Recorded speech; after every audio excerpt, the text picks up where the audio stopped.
Daniel McAllister's fingers had locked around the twin babies 6 hours ago, and now he couldn't feel them anymore. Couldn't feel his arms. Couldn't feel the reins. Couldn't feel anything except the certainty that if he let go, if he loosened his grip even once, these two little girls would tumble 40 feet down the canyon pass, and nobody would ever know they'd existed at all. His vision blurred. The horse stumbled. And somewhere in the distance, through the gathering darkness of an August evening in 1878, he saw a light burning in a ranch house window. Just hold on. Just hold on.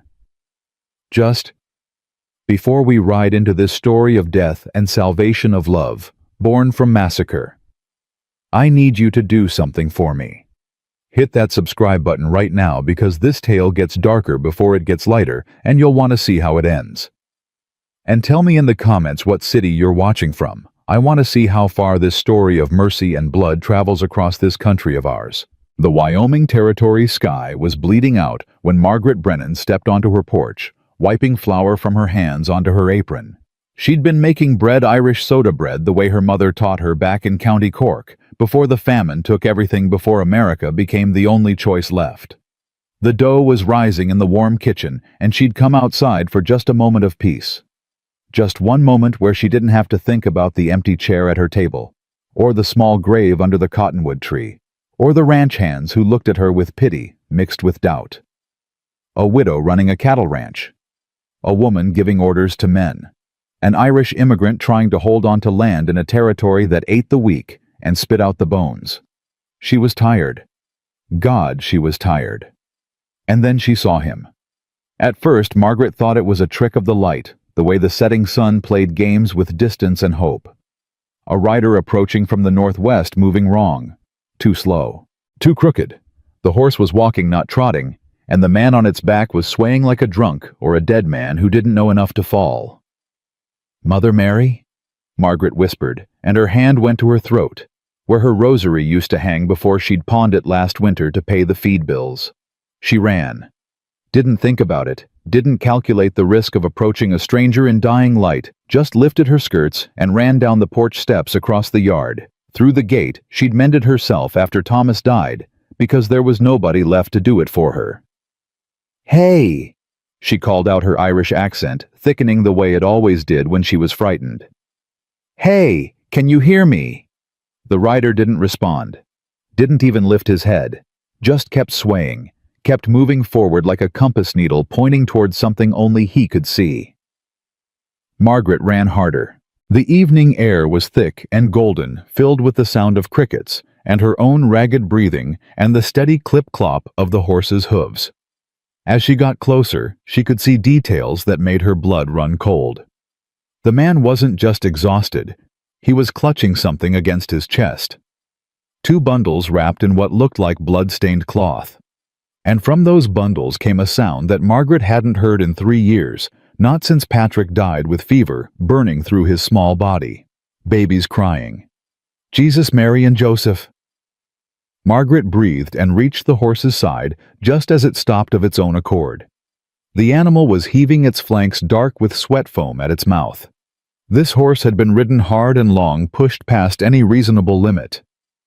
But the man in the saddle, Margaret looked up at him and felt her heart clench. He was young, couldn't be more than 30, with dark hair plastered to his skull with sweat and dirt. His eyes were closed. His face was burned raw by sun and wind. His lips were cracked and bleeding, and his arms were locked in a position that looked painful, cradling the crying bundles against his chest, like they were the last holy things in a fallen world. "Can you hear me?" Margaret asked, softer now, reaching up to touch his boot. His eyes opened. Barely. Just slits of awareness in a face gone gray with exhaustion. "Babies," he whispered. His voice was sandpaper rough. "Take the babies." I will, Margaret said quickly. "But I need you to loosen your arms. Can you do that?" He tried. She saw him try. But his arms stayed locked, muscles frozen in place from hours of holding the same desperate position. "All right," Margaret said, making her voice calm even though panic was rising in her throat. "All right, we'll do this together. I'm going to take one, then the other. You just hold steady." She reached up and so carefully began to work one bundle free from his grip. His fingers were like iron, but she was persistent, and finally the first baby, a girl. Margaret saw immediately, with a shock of dark hair and eyes squeezed shut against the world, came loose into her arms. The infant couldn't have been more than 4 or 5 months old. She was wrapped in what had once been a woman's shawl, now torn and stained with things Margaret didn't want to identify. The baby was too light. Hadn't been fed properly in at least a day. "Sweet girl," Margaret murmured automatically, the Irish endearments coming without thought. "Sweet Colleen, you're safe now." She tucked the first baby into the crook of her left arm and reached up for the second. This one was identical to the first twins, she realized with a jolt. 2 baby girls who should have been sleeping peacefully in a cradle somewhere, not clutched in the arms of an exhausted stranger in the middle of the Wyoming prairie. As soon as the second baby was free, the man's body began to collapse. He tilted forward in the saddle, his hands dropping to the saddle horn, and Margaret barely had time to step back before he simply gave up. His body went limp, and he would have fallen face first into the dirt if Margaret hadn't screamed, "Help somebody, help me!" Old Jake Williams came running from the barn, his weathered face shocked. Behind him came 2 younger hands, Miguel and Charlie, both stopping short when they saw the scene. "Mrs. Brennan, what in blazes?" "Help me get him down," Margaret commanded, her voice sharp with authority. "Carefully. I don't know what condition he's in." The men moved fast, easing the stranger from the saddle. He was dead weight, completely unconscious. They laid him on the ground, and Margaret knelt beside him as best she could with 2 babies in her arms, pressing her ear to his chest. His heart was beating, faint but there, and his breathing, though shallow and labored, was regular enough. "He's alive," she said, relief flooding through her. "Jake, help me get him inside. Miguel, take care of that horse. Cool him down. Slow water, but not too much. Charlie, ride to town and fetch Doc Morrison if he's there." "Yes, ma'am," they chorused and scattered to their tasks. Margaret stood the twins screaming now in earnest, their cries piercing the evening air. She looked down at the unconscious man, at his torn clothes and battered hands, at the way his fingers still curved slightly, as if still holding something precious. "Who are you?" she whispered. "And what in God's name did you ride through to get here?" Inside the ranch house, they laid him on the sofa, the horsehair sofa Thomas had ordered from Chicago back when they'd first married, back when the future seemed full of nothing but promise. Margaret stood over him with the twins still crying in her arms, trying to decide what to do first. The babies won. They always would. She carried them to the kitchen and laid them side by side on the table, quickly checking them for injuries. They seemed whole. Dirty, hungry, frightened, but whole. No wounds, no breaks. Their cries were strong, which was good. Weak babies didn't cry like that. "Hush now, hush," Margaret murmured, working by instinct and memory. It had been 3 years since Patrick died, 3 years since she'd held a baby, but her hands remembered the motions, checking their fontanelles, their bellies, their little limbs. Both girls were wearing simple cotton gowns beneath the blood-stained shawl. Someone had cared for them, dressed them with love. But how long ago Jake appeared in the doorway. "What do you need, Mrs. Brennan?" "Milk," Margaret said immediately. "Fresh from Bessie, if you can manage it. And clean cloths, lots of them. And send Rosa Martinez if she's home. I need another woman's hands." "Rosa's visiting her sister in Cheyenne," Jake said. "Won't be back till next week."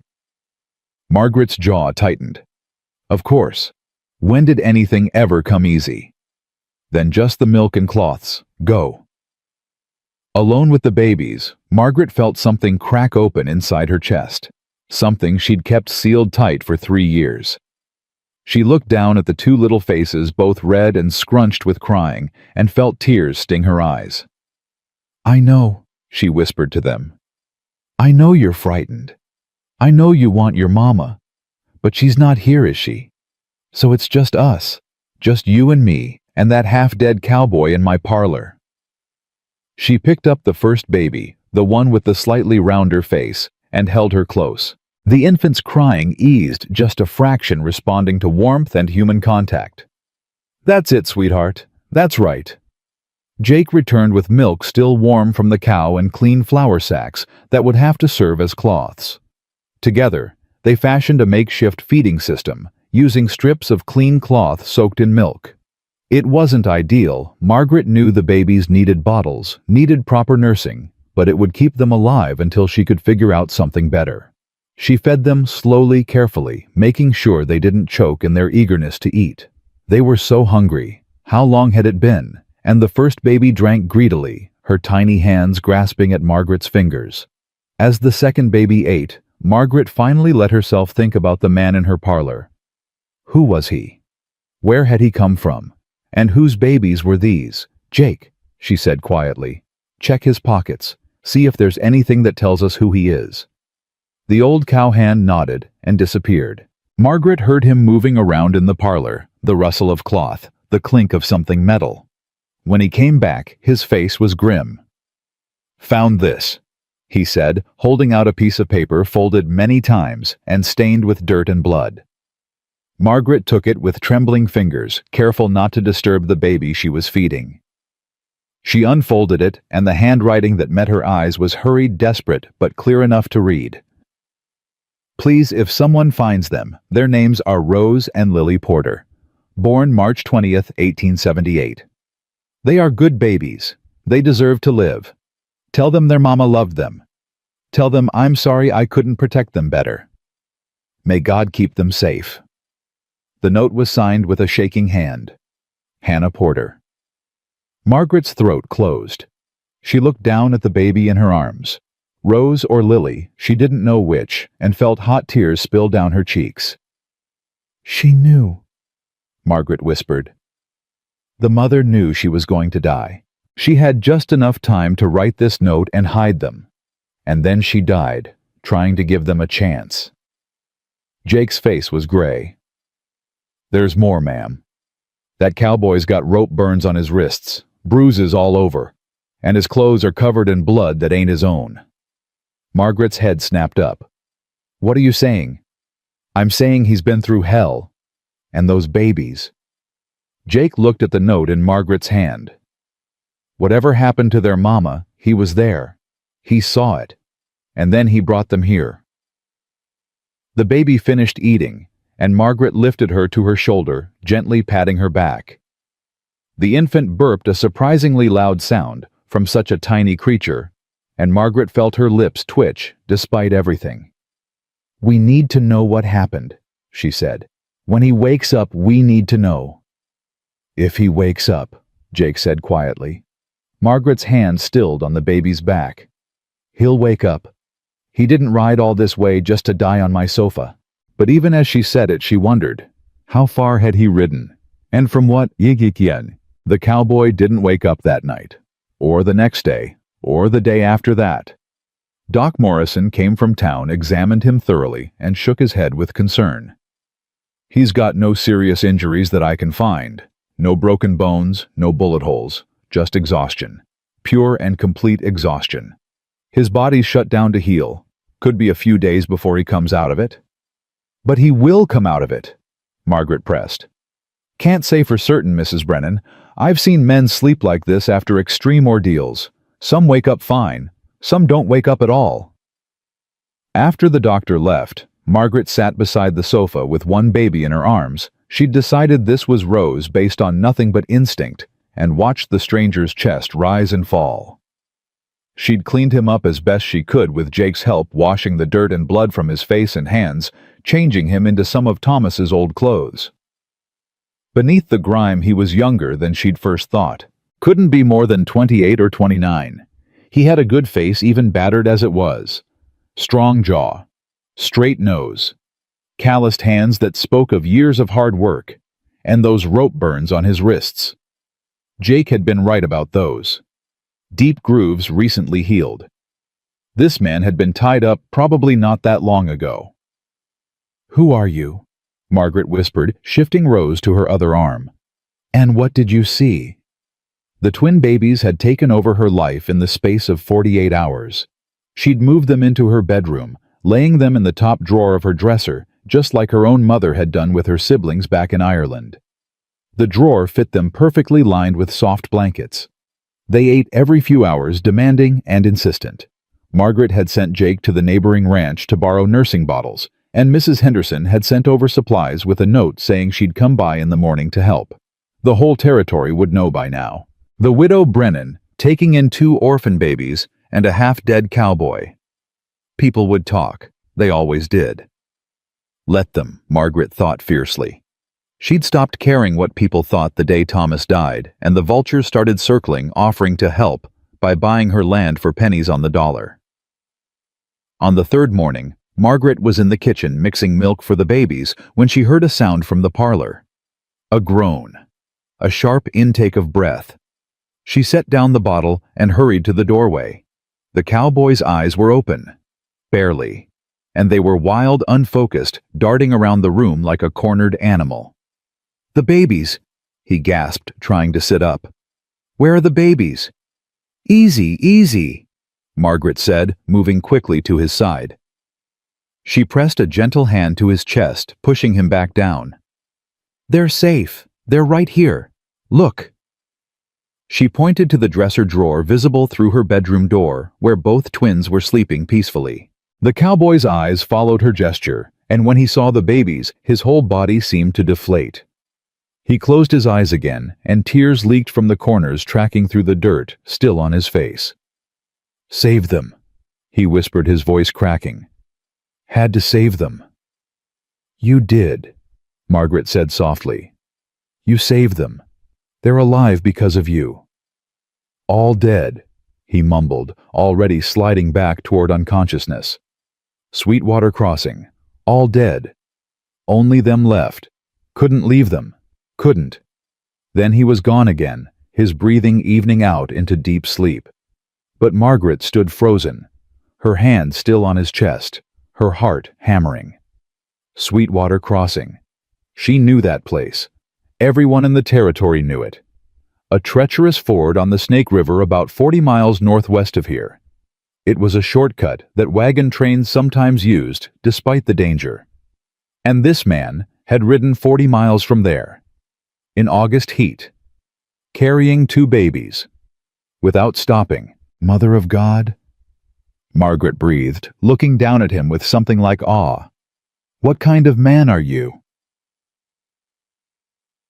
She got her answer 2 days later, when the cowboy finally woke up properly. Margaret was feeding Lily. She'd figured out which twin was which based on the tiny birthmark on Rose's left cheek when she heard movement from the parlor.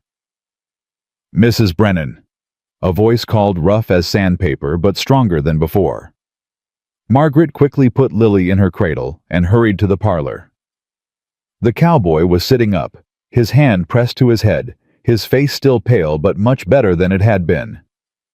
"You're awake," Margaret said, relief flooding through her. "Thank God. How do you feel?" "Like I've been trampled by a herd of buffalo," he said, then seemed to remember his manners. "Begging your pardon, ma'am. Don't mean to be crude." "After what you've been through, you're entitled," Margaret said. She poured him a glass of water from the pitcher on the side table. "Drink this. Slowly." He took it gratefully, his hands shaking slightly. When he'd drained the glass, he looked up at her with eyes that were clear gray, direct, and honest. "Name's Daniel McAllister, ma'am, and I owe you a debt I can never repay for taking in those babies." "Margaret Brennan," she said. "This is my ranch, and you don't owe me anything, Mr. McAllister. You're the one who saved them."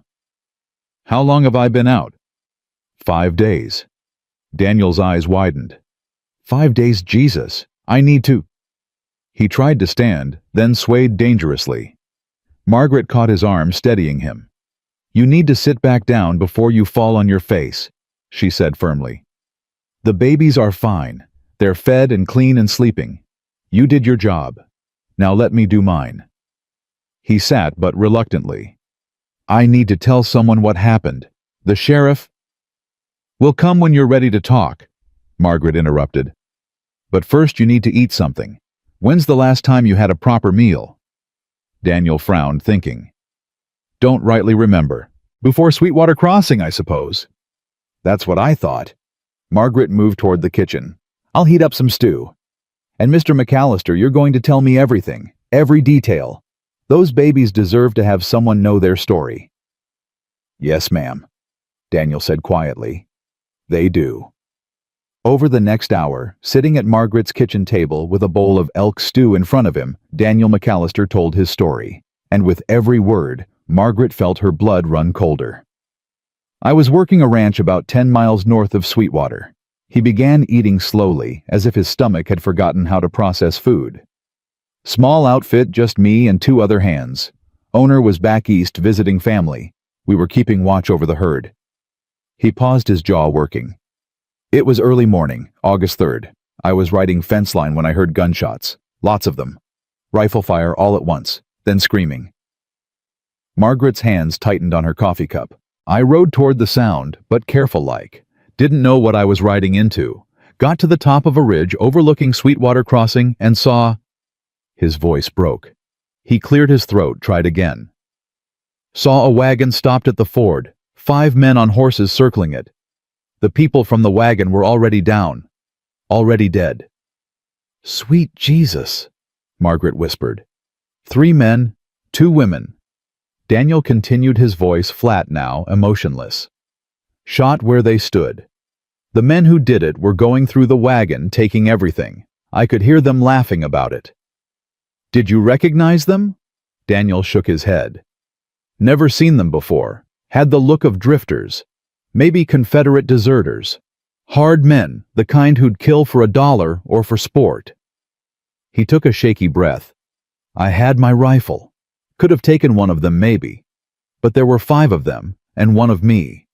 If I tried, I'd be dead, and then nobody would know what happened. Nobody would be able to tell. You did the right thing, Margaret said firmly. 5 to 1 are suicide odds. Didn't feel right, though, Daniel said bitterly. Sitting up on that ridge watching them desecrate those people's belongings, their bodies lying right there in the sun. He drank more water, his hand steadier now. Eventually they rode off, heading west. I waited another hour to make sure they were really gone. Then I went down to see if anyone had survived. Margaret could see him gathering himself for what came next, building up the courage to speak the worst of it. They were all dead, he said finally. Quick kills, most of them. Shot clean through. One of the men had a watch that said "To Samuel on our wedding day." Another had letters addressed to someone in Kansas. They were settlers, Mrs. Brennan. Just ordinary people heading west looking for land to homestead. The baby's parents, Margaret asked gently. Samuel and Hannah Porter. Daniel pulled the note from his pocket. Margaret had washed it and returned it to him. I found their names in a Bible in the wagon. Young couple. Couldn't have been married more than 3 years. He looked up at Margaret, and she saw the grief in his eyes, the guilt. I checked all the bodies, made sure there was nothing I could do. Then I heard it, just the tiniest sound, like a kitten mewing. Took me a minute to figure out where it was coming from. The babies were hidden, Margaret said, remembering the note. Daniel nodded. Under the wagon floorboards. There was a hidden compartment, real clever-like, under the driver's seat. Someone had pried it open just enough to shove something inside, then pushed it closed again. I got my knife out and worked it open. His voice softened. And there they were. 2 little babies wrapped up tight in that shawl, with that note pinned to the blanket. They looked at me with those big eyes, not crying anymore, just waiting, like they knew they had to stay quiet to stay alive. Margaret felt tears prick her eyes. Hannah must have heard the riders coming, must have had just enough time to hide them and write that note before she died, trying to protect them, Daniel finished. Yes, ma'am. That's exactly what happened. They sat in silence for a moment, both thinking about a young mother's desperate last act. Why did you bring them here? Margaret asked finally. Town was closer, wasn't it? Or the ranch you were working? Daniel looked uncomfortable. Town was about the same distance, but I didn't know who I could trust. Those outlaws, they might have had friends, might have been watching the roads. And the ranch I was working, the owner wasn't there. Just me and two hands, and neither of them had families. No women to help with babies. He met her eyes. But I'd heard of you, Mrs. Brennan. The widow running a ranch by herself. People in town talk about you. Some of it ain't kind, but all of it agrees on one thing: you're strong, fair. Don't turn away from hard things. Margaret felt heat rise to her cheeks. You rode 40 miles based on gossip. I rode 40 miles based on instinct, Daniel corrected, and desperation. Those babies needed help fast. They needed someone who'd know what to do. And when I thought about who that might be, your face was the one that came to mind. You'd never even met me. No, ma'am, but I'd seen you. In town at the supply store. Way you carried yourself. Way you didn't back down when that cattle buyer tried to cheat you on prices. Way you helped that Mexican family when their wagon broke down, even though people whispered you shouldn't. Margaret looked away, embarrassed. She'd forgotten about that. It had seemed like nothing at the time. You don't see yourself clear, Mrs. Brennan, Daniel said quietly. But others do. And I saw someone I could trust with 2 orphaned babies. Someone who'd care more about doing right than about convenience or propriety. Well, Margaret said, her voice rough with emotion. You were right about that part, at least. A cry came from the bedroom. Rose, probably. She always woke first. Daniel's head snapped toward the sound, his whole body tensing. They're fine, Margaret assured him. Just hungry again. Babies eat constantly. Can I? Daniel hesitated. Can I see them? Hold them? Margaret smiled. They're as much yours as mine, Mr. McAllister. You're the one who saved them. She brought out Rose first, the baby squirming and fussy in that way that meant, feed me immediately. Daniel took her carefully, his big scarred hands gentle, and looked down at her with an expression Margaret couldn't quite name. Wonder, maybe, or grief, or both, mixed together. Hello, Rose, he murmured. Remember me. I'm the fellow who carried you 40 miles. You probably don't, do you? You were too busy screaming your head off. Despite everything, Margaret laughed. They're good at that. She went back for Lily, and soon they were both sitting at the kitchen table, each holding a baby, preparing bottles. It should have felt awkward, a widow and a stranger playing at family. But somehow it didn't. It felt natural. Right. What happens now? Daniel asked, watching as Rose latched onto the bottle with fierce determination. Now we notify the sheriff, Margaret said. See if those outlaws can be tracked, and we try to find out if Rose and Lily have any other family, anyone who might want them. And if they don't... Margaret looked down at Lily, at her perfect little face, and felt that crack in her chest widen a little more. Then I suppose they stay here, with me. And me, Daniel said firmly. I'm not leaving them, Mrs. Brennan. Those babies and I, we've been through something together. That creates a bond. I need to make sure they're all right. You planning on settling here then? Margaret asked, surprised. Giving up the drifting life? Daniel was quiet for a long moment, looking at Rose. I've been drifting since the war ended. Thought I was looking for something but never found it. Maybe because I was looking in the wrong places. He glanced up at Margaret. Maybe what I was looking for was a reason to stop. Their eyes met across the table, and Margaret felt something pass between them. Not romance, it was too soon for that, too raw. But something. Understanding, maybe. Recognition. 2 broken people finding purpose in saving 2 innocent lives. Well then, Margaret said, clearing her throat. I suppose I could use another hand around the ranch, if you're willing to work for wages and room and board. I'm willing, Daniel said immediately. And Mrs. Brennan, thank you, for taking them in, for taking me in, for being the person I hoped you'd be. Don't thank me yet, Margaret said with a slight smile. You haven't seen how much work a ranch takes, or how often babies wake up screaming in the middle of the night. I'll manage, Daniel said. And looking at him, at the determination in his gray eyes, Margaret believed him. Outside, the Wyoming sun was setting, painting the sky in shades of gold and crimson. Inside, two babies drank their bottles, content and safe. And two adults sat together in the gathering dusk, beginning to understand that sometimes the worst tragedies can birth the most unexpected grace. The journey was just beginning.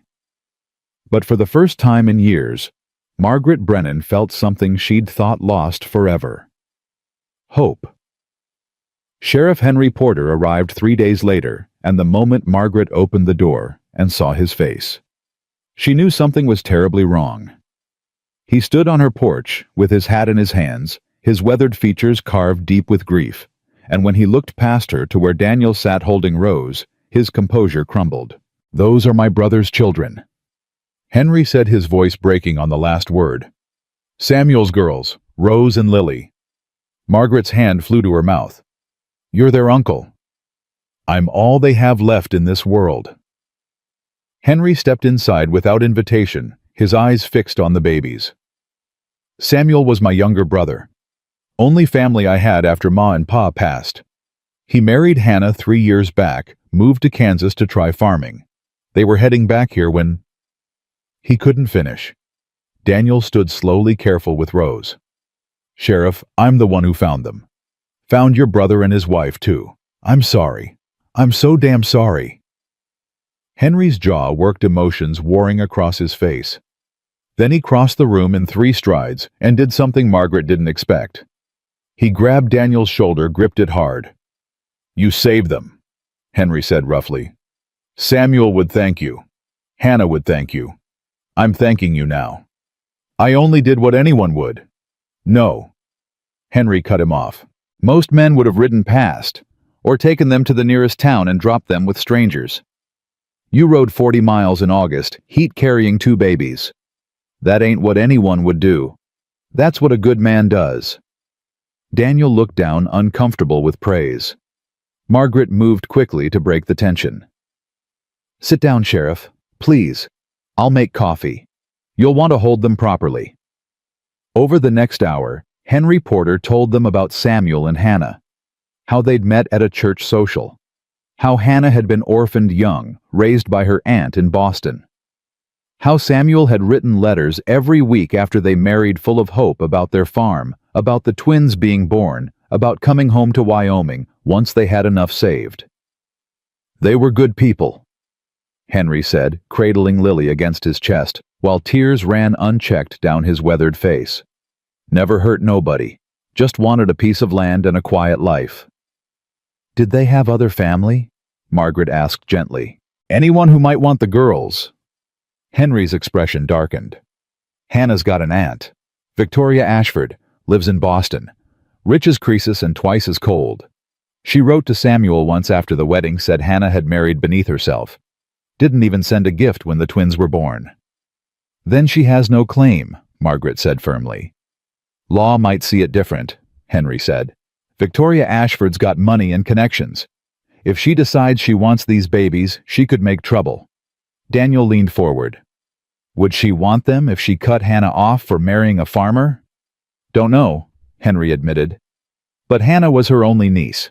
Sometimes people get sentimental about blood, even when they treated that blood like dirt when it was alive." Margaret felt ice in her stomach. "What are you saying, Henry?" The sheriff looked at her, and his eyes were full of resignation. "I'm saying I need to send word to Boston. Let Victoria know what happened. It's the legal thing to do, even if it ain't the smart thing. And if she comes for them, then we deal with it."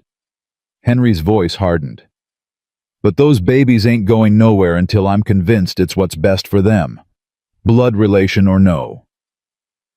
After Henry left, promising to return the next day with legal papers for temporary guardianship, Margaret stood at the window watching the dust from his horse settle. Daniel came up behind her so close she could feel the heat from his body. "This ain't over," he said quietly.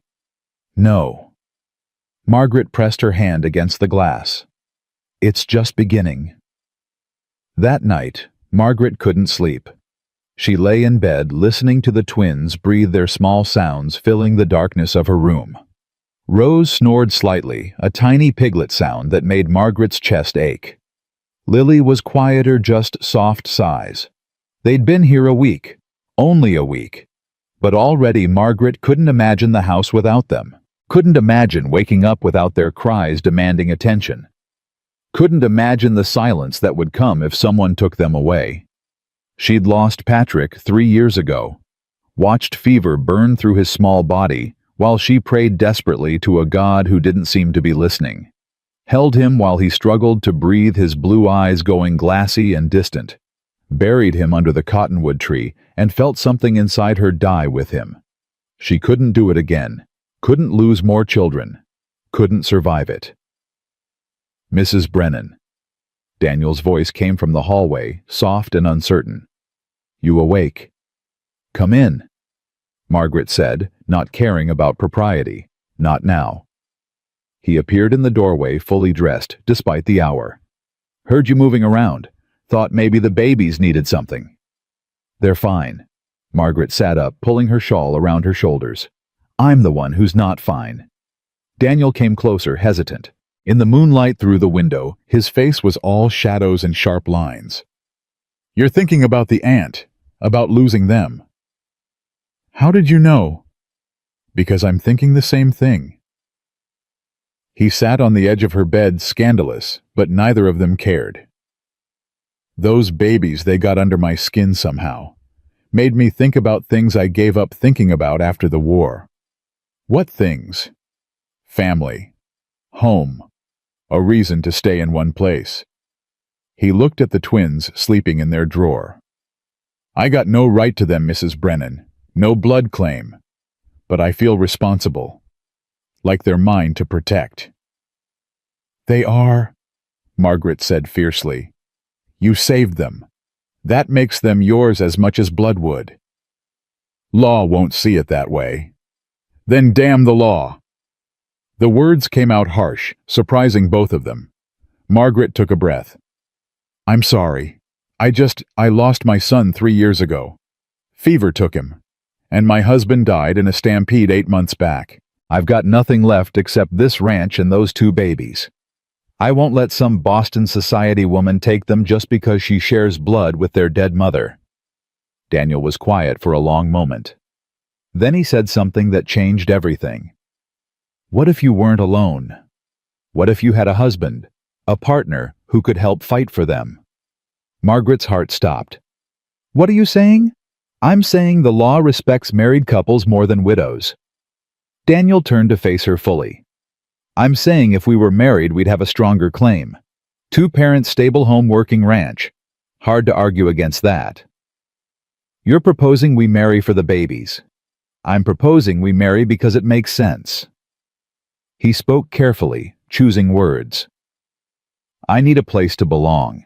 You need help with the ranch and someone to stand with you when that aunt shows up. The babies need 2 parents who'll fight for them. We could help each other. Margaret's mind raced. It was insane. They barely knew each other. She'd been widowed less than a year. People would talk. Let them talk, she thought viciously. Let them all talk while I keep these babies safe. All right, she heard herself say. All right, yes. We'll marry. Soon as it can be arranged. Daniel's eyes widened. You mean it? I mean it. Margaret extended her hand, formal and strange. Partners then, for the baby's sake.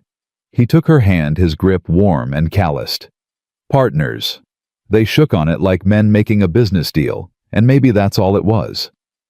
But when Daniel left her room, Margaret sat in the darkness and wondered what she'd just agreed to. Marriage to a stranger. A man she'd known for 8 days. A cowboy who'd ridden out of nowhere carrying orphaned babies and a story full of blood. But he'd saved them, and he was willing to fight for them. That had to count for something. In the morning, Margaret told old Jake to ride to town and fetch Preacher Gibson. The old ranch hand's eyebrows climbed to his hairline. You're marrying him, that drifter. That drifter saved 2 babies' lives. Margaret said coldly. "And he's agreed to stay and help with the ranch. We're getting married today, Jake. You can accept it or pack your things." Jake held up his hands. "Didn't mean no offense, Mrs. Brennan. Just surprised is all. Mighty quick." "When you're my age, you don't waste time." Margaret softened slightly. "I need this, Jake. For the babies, for the ranch, for myself. Can you understand that?" The old cowhand studied her face, then nodded slowly. "I reckon I can. Your business is your business. I'll fetch the preacher." 3 hours later, Margaret Brennan stood in her parlor wearing her green dress, the one she'd worn to marry Thomas 9 years ago, and spoke vows for the second time in her life. Preacher Gibson looked concerned, kept asking if she was certain, but Margaret's voice never wavered. "I, Margaret Brennan, take you Daniel McAllister to be my lawfully wedded husband, to have and hold from this day forward, for better or worse, for richer or poorer, in sickness and health, until death do us part." Daniel's vows were steady too, his gray eyes serious. When Preacher Gibson pronounced them husband and wife, Daniel kissed her brief and formal, more seal than sentiment. But his hand on her waist was gentle, and Margaret felt something shift inside her chest. Fear, maybe, or hope, or both tangled together. Henry Porter arrived an hour after the ceremony, and his expression when he learned they'd married was complicated. Relief mixed with suspicion. "That was fast," he said, looking between them. "Awful fast, Mrs. Bren. Mrs. McAllister?" "Fast doesn't mean wrong," Margaret said. "Daniel and I decided we want to raise Rose and Lily together, as a family. That a problem, Sheriff?" Henry rubbed his jaw. "No, ma'am. Actually makes my job easier. Married couples got better legal standing than a widow alone." He paused. "You planning to adopt them legal, soon as it can be arranged?" Daniel said, his hand finding Margaret's shoulder. "Those girls are ours now. We aim to make it official." "Good." Henry pulled papers from his coat. "Because I sent a telegram to Boston yesterday, told Victoria Ashford what happened. She wired back this morning. She's coming." The words dropped like stones in still water. Margaret felt her blood run cold. "When?" "Left yesterday on the eastbound train. Be here in 5 days, give or take." Henry's face was grim. "She said she's claiming custody of her niece's children. Said she's their rightful guardian as closest living relation." "She's not their guardian," Margaret said, her voice shaking with fury. "She cut Hannah off, treated her like trash for marrying a farmer. She's got no right." "She's got blood right," Henry interrupted. "And money for lawyers. You need to be prepared, Margaret. Victoria Ashford's not someone who takes no for an answer." After Henry left, Margaret stood in the kitchen with her fists clenched, shaking with rage and fear. Daniel came up behind her, his presence solid and warm. "We'll fight her," he said quietly. "We're married now. We've got legal standing." "You don't know Boston society women," Margaret said bitterly. "I've seen her kind. All polish and money and connections. She'll look at this ranch and see poverty. She'll look at me and see an Irish immigrant who doesn't belong. She'll take them, Daniel. She'll take them, and there's nothing we can do." "Then we make sure she doesn't." Daniel turned her around, his hands on her shoulders. "Listen to me.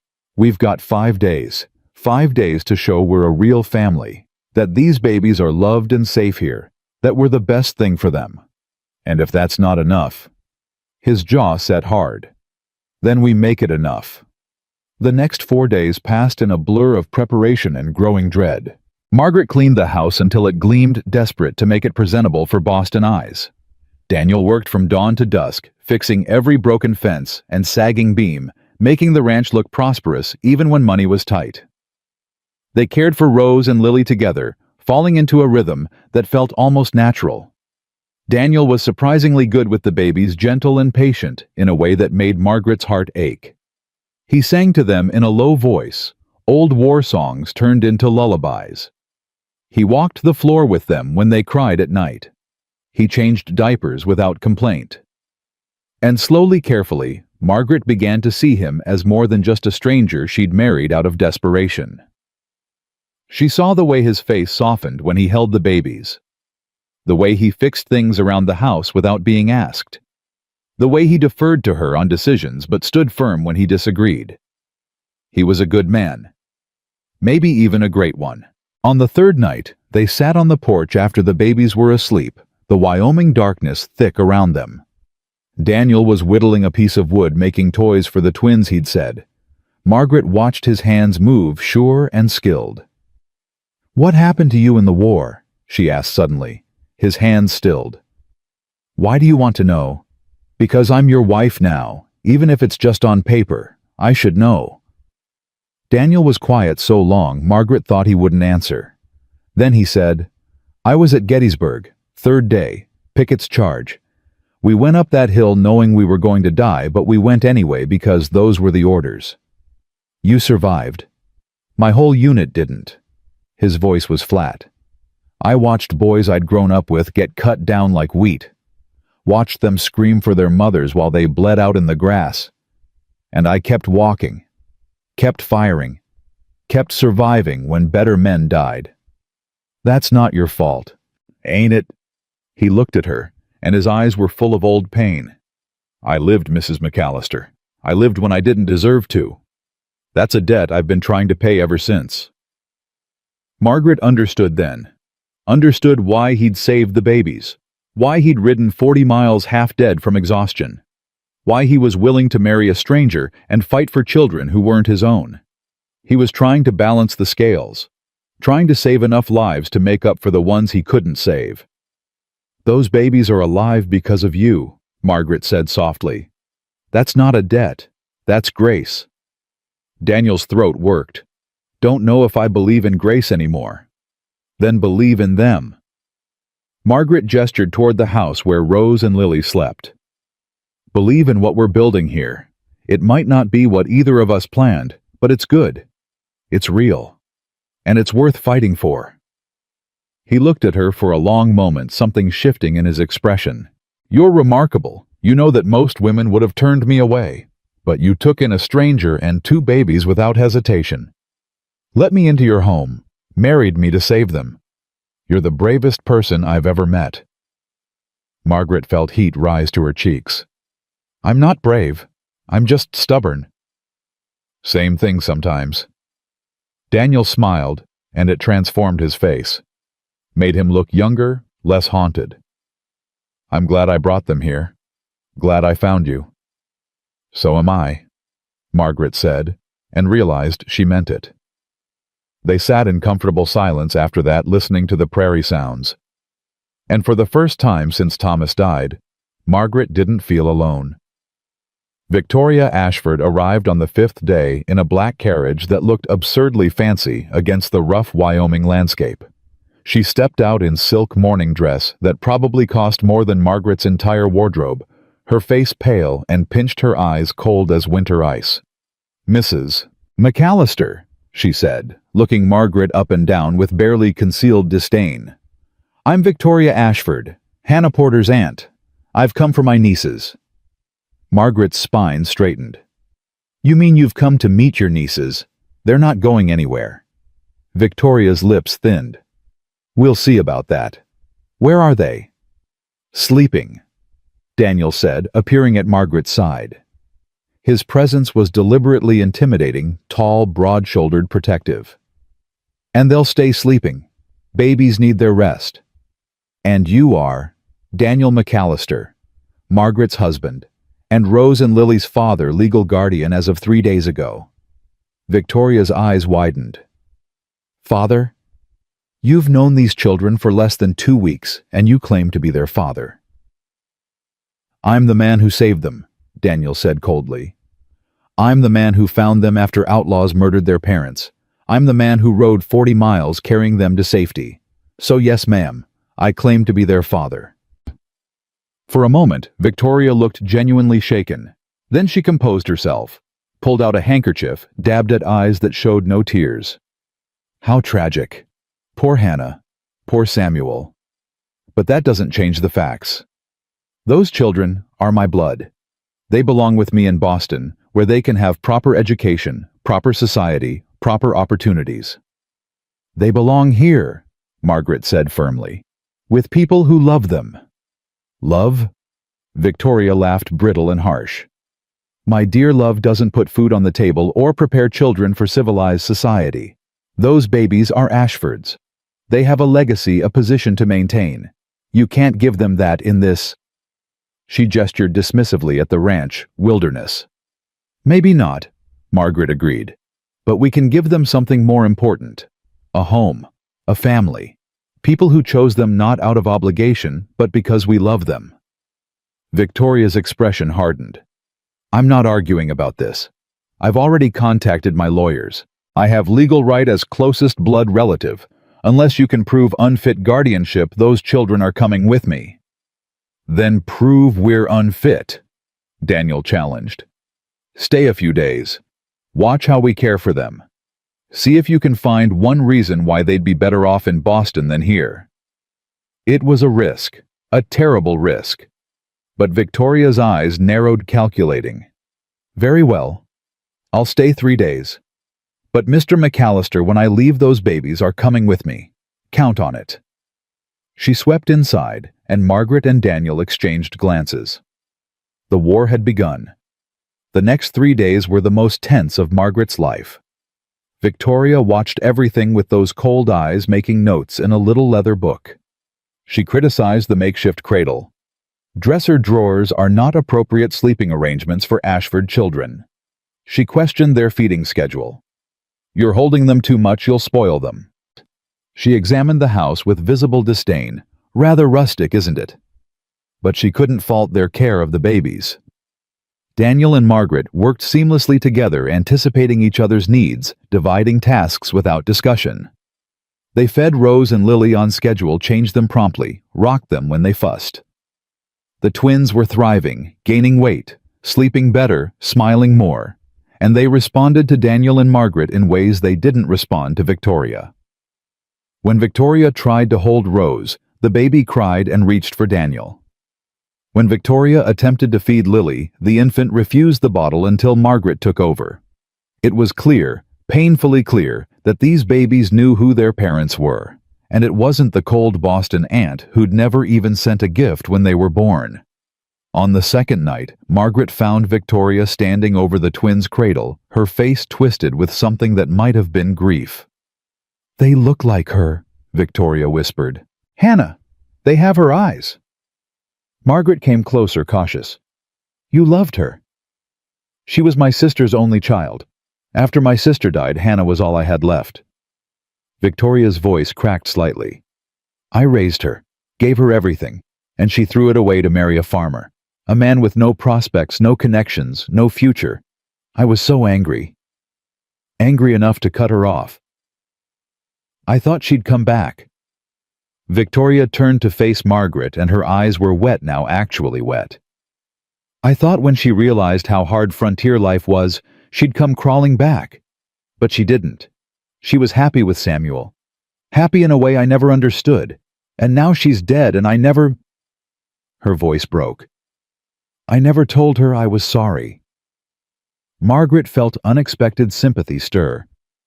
You're not trying to save the babies. You're trying to save your relationship with Hannah. Perhaps. Victoria wiped her eyes roughly. But that doesn't change the facts. Those babies deserve better than this.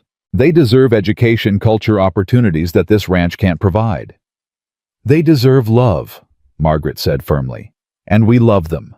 Not because of who their mother was, not because of blood or obligation, but because they're Rose and Lily, and they're precious and they're ours. Victoria looked at her for a long moment. You really believe you can give them a good life here? I know I can. Margaret moved to the cradle, adjusting Lily's blanket with tender hands. I lost my son 3 years ago. Fever took him. For 3 years, I've been half alive, just going through motions. These babies gave me back my life, Victoria. They gave me a reason to wake up in the morning, to hope again, to love again. You can't put a price on that. But can you give them piano lessons? Dancing instruction. Introduction to proper society. I can give them the prairie sky and the sound of horses running and the freedom to be themselves without worrying about propriety. Margaret's voice strengthened. I can teach them to ride and shoot and run a ranch. I can teach them to be strong and independent and brave. I can teach them that family isn't just blood. It's the people who choose you and fight for you and love you no matter what. Victoria was silent. Then she said quietly, Hannah would have liked you. I wish I'd known her. She was like you, stubborn, independent, refused to be what society wanted her to be. Victoria smiled sadly. I tried to mold her into a proper Boston lady. She wanted to be a frontier wife. We were both too proud to compromise. Don't make the same mistake with her daughters, Margaret urged. Don't try to turn them into something they're not. Let them grow up here where they're loved and safe. You can still be part of their lives, still be Aunt Victoria. But don't take them from the only home they've known. Victoria turned back to the cradle, watching Rose and Lily sleep. When she spoke again, her voice was barely audible. I'm not taking them. Margaret's heart stopped. What? I said, I'm not taking them. Victoria faced her, and there were tears on her cheeks now. You're right. I'm trying to save something that's already dead. Hannah made her choice. She chose this life, this land, this kind of love. Who am I to say her daughters should choose differently? Victoria. But I want to be part of their lives. Victoria's voice turned fierce. I want letters, photographs. I want to visit every year. I want to know them, Margaret. They're all I have left of Hannah. Yes, Margaret said immediately. Yes, of course. You're their aunt, your family. You'll always be welcome here. Victoria nodded, composing herself with visible effort. I'll return to Boston tomorrow. I'll write to you weekly, and I'll expect the same from you. I want to watch them grow, even if it's from a distance. You will, Margaret promised. They'll know their Aunt Victoria. They'll know you loved their mother. They'll know everything good about Hannah, I swear it. After Victoria left the room, Margaret sagged against the wall, overwhelmed with relief. They'd won. Against all odds, they'd won. Daniel found her there moments later. I heard, he said softly. She's really leaving without them. She's leaving. Margaret looked up at him, tears streaming down her face.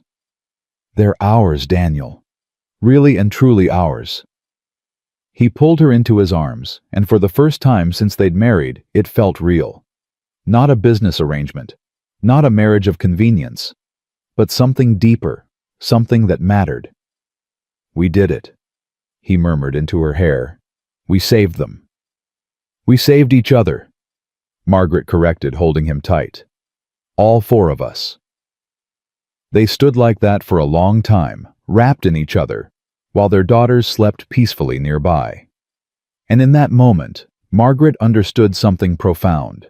Family wasn't about blood. It wasn't about law or society or proper arrangements. It was about this two broken people and two orphaned babies choosing each other when they could have walked away, building something beautiful from tragedy, creating love where there should have been only loss. Outside, the Wyoming night spread wide and dark, full of stars and promise. Inside, a new family slept under one roof, bound together by choice and courage, and the simple, miraculous act of refusing to give up. The worst was over. Or so Margaret thought. But she didn't know about the 5 riders heading toward her ranch from the west, their faces hard with murder, their purpose clear. Malcolm Wade and his men were coming to finish what they'd started at Sweetwater Crossing. And this time, there would be no survivors. Victoria's carriage had been gone less than an hour when old Jake burst through the kitchen door, his weathered face gray with fear. Mrs. McAllister, we got trouble. 5 riders coming in from the northwest moving deliberate. They ain't friendly. Margaret's blood turned to ice. She was holding Lily, had just finished feeding her. Daniel was in the barn with Rose, showing her the new foal. They were scattered, vulnerable. How far out? Maybe 20 minutes if they keep that pace. But ma'am, Jake's voice dropped. I recognized one of them through the spyglass. Got a scar across his left eye, rides a black stallion. That's Malcolm Wade. He's wanted in 3 territories for murder and worse. The bowl Margaret was holding slipped from her fingers, shattered on the floor. Malcolm Wade. She knew that name. Everyone in Wyoming knew that name. Confederate deserter turned outlaw, killed for pleasure as much as profit. Get Daniel, she said, her voice surprisingly steady. Get all the men to the house, now. And Jake, bring every gun we have. Jake ran. Margaret carried Lily to the bedroom, laid her carefully in the dresser drawer next to Rose, who Daniel must have brought in moments before. Both babies were drowsy content, unaware that death was riding toward them. Stay quiet, my darlings, Margaret whispered, her hands shaking as she tucked blankets around them. Please stay quiet. Daniel appeared in the doorway, his face hard. Jake told me. This is about Sweetwater Crossing. They're coming to silence the witness. They're coming to kill us all. Margaret moved past him, heading for the gun cabinet. How many rounds do we have? Not enough. Daniel was already loading rifles with practiced efficiency. We've got maybe 40 rounds total between 3 rifles and 2 pistols. 5 men against 5 of us if you count Miguel and Charlie, but they're ranch hands, not fighters. They'll fight. Margaret checked the load on Thomas's old Henry rifle, the one he'd carried through the war.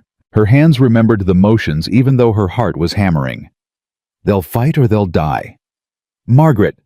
Daniel caught her arm, turned her to face him. Take the babies and run. Out the back, take the fastest horse ride to town. I'll hold them off as long as I can. Like hell!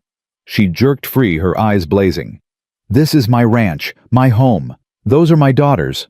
I'm not running. You could die. Then I die protecting what's mine. Margaret moved to the window, peering through the curtain. But I'm not planning on dying today, Daniel McAllister. I'm planning on those bastards dying instead. Despite everything, Daniel's lips twitched. You're terrifying when you're angry, you know that. Good. Maybe Wade will think twice before attacking a terrifying Irish woman. But the brief moment of levity vanished as hoofbeats sounded in the distance. They were coming. Jake, Miguel, and Charlie crowded into the parlor, all armed, all scared, but trying not to show it. Daniel positioned them at windows, 2 upstairs, 3 down.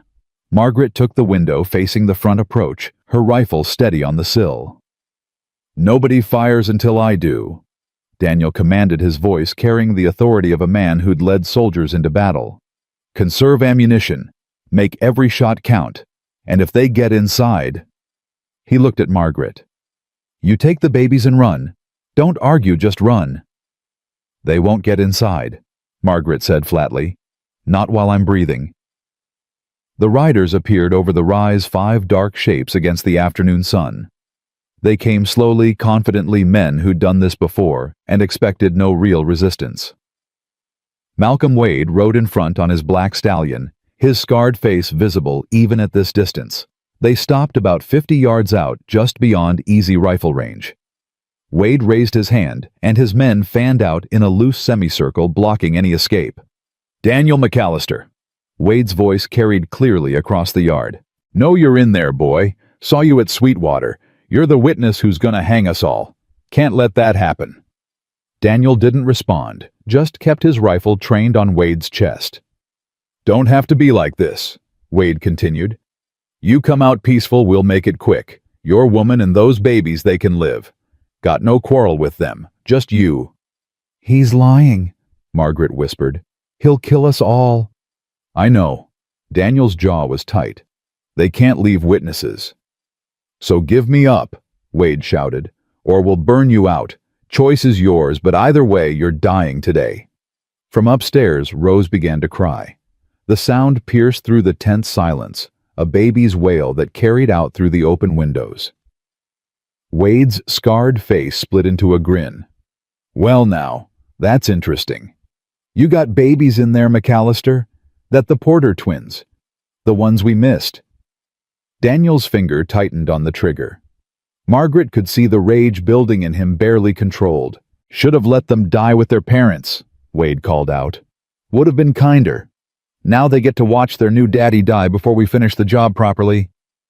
That's it, Daniel muttered, and fired. The shot took Wade's hat clean off, sent it spinning into the dirt. The outlaw's grin vanished, replaced by cold fury. Bad choice, boy. Red Tom torched the barn. Ben Snake, you're with me. Let's smoke them out. 3 men split off toward the barn, while Wade and another rider charged straight for the house. Margaret fired again.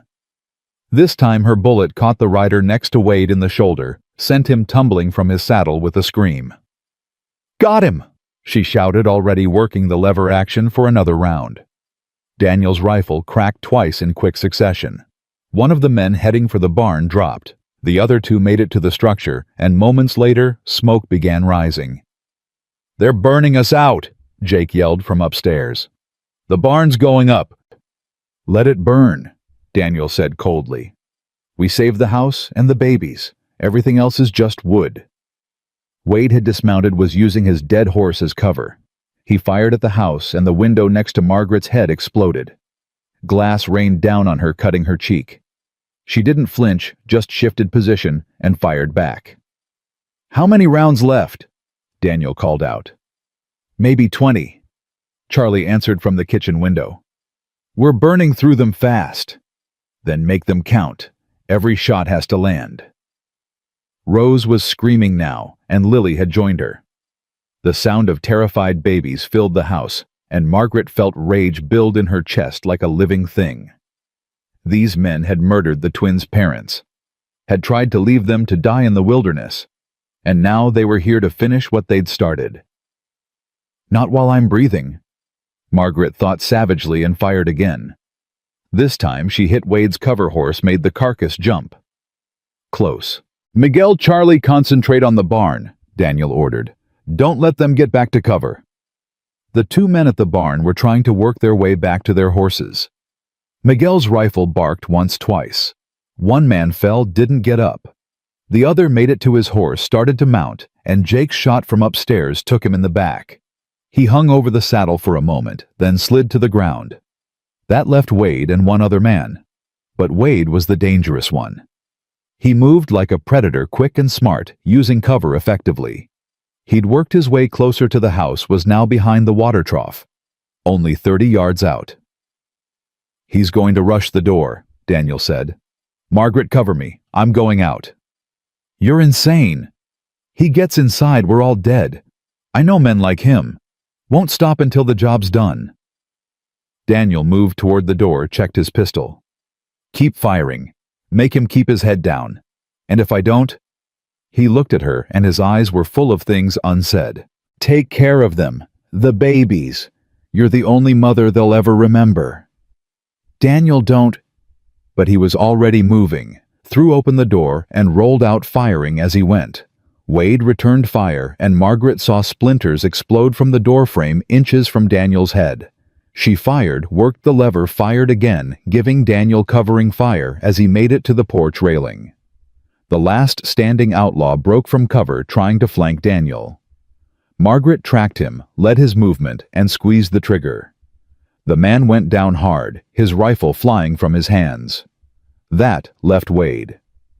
The outlaw stood up from behind the water trough, his pistol raised, aiming straight at Daniel's back. Margaret saw it happening in slow motion, saw Wade's finger tightening on the trigger, saw Daniel turning, but not fast enough. She didn't think, just moved, threw herself through the broken window, landed hard on the porch, and fired from the ground. The shot went wild, hit the water trough, but it made Wade flinch, made him turn his aim toward her instead of Daniel. Time froze.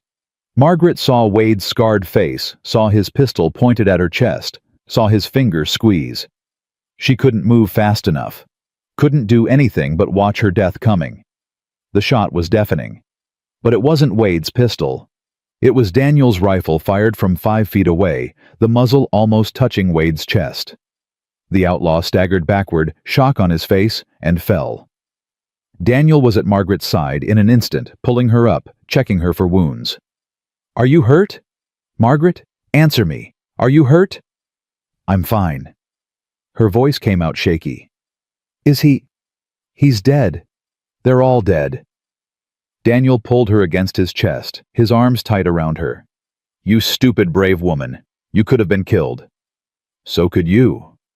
Margaret's hands fisted in his shirt. You were going to sacrifice yourself. Let him kill you to protect us. I'm expendable. You and those babies aren't. You're not expendable to me.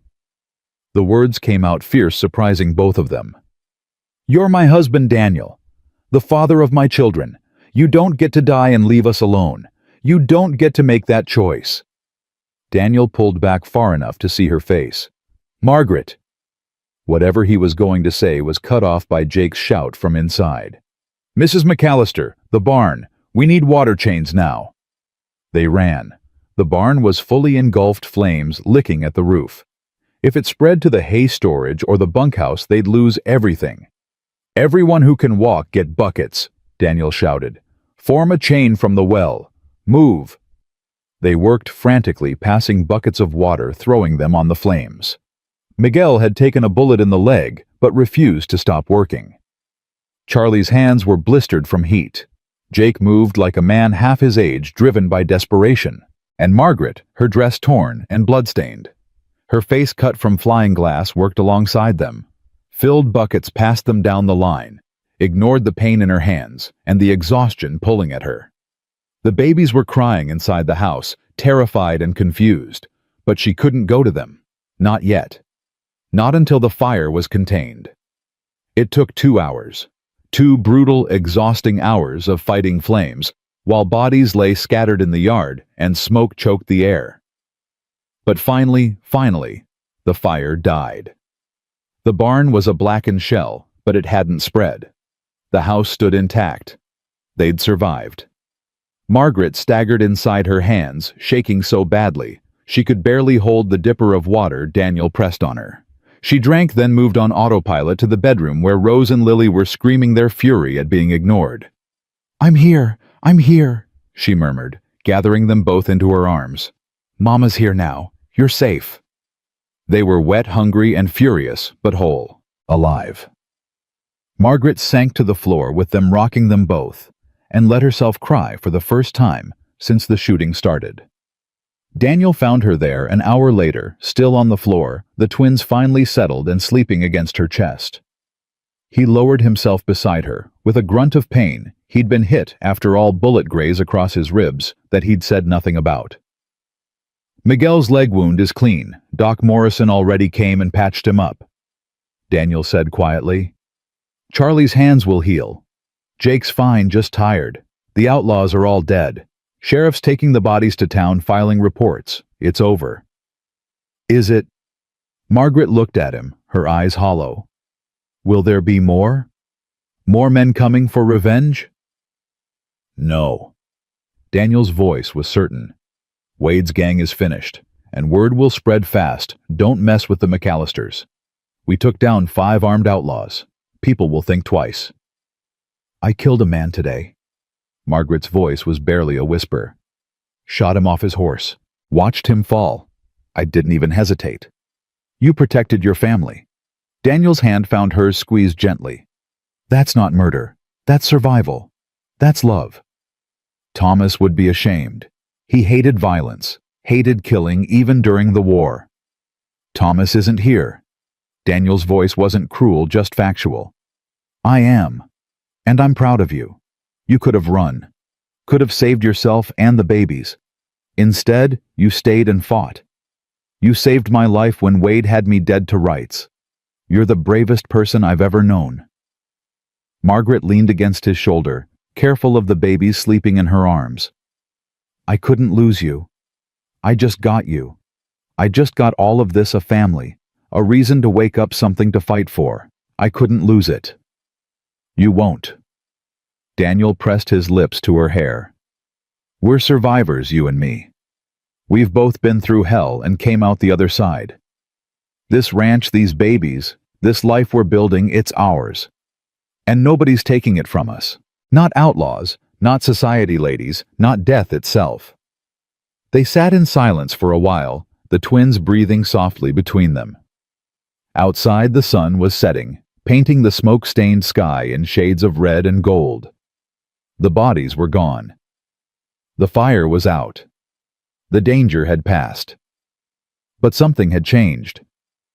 Margaret felt it in the way Daniel held her, in the fierce protectiveness that had nothing to do with obligation.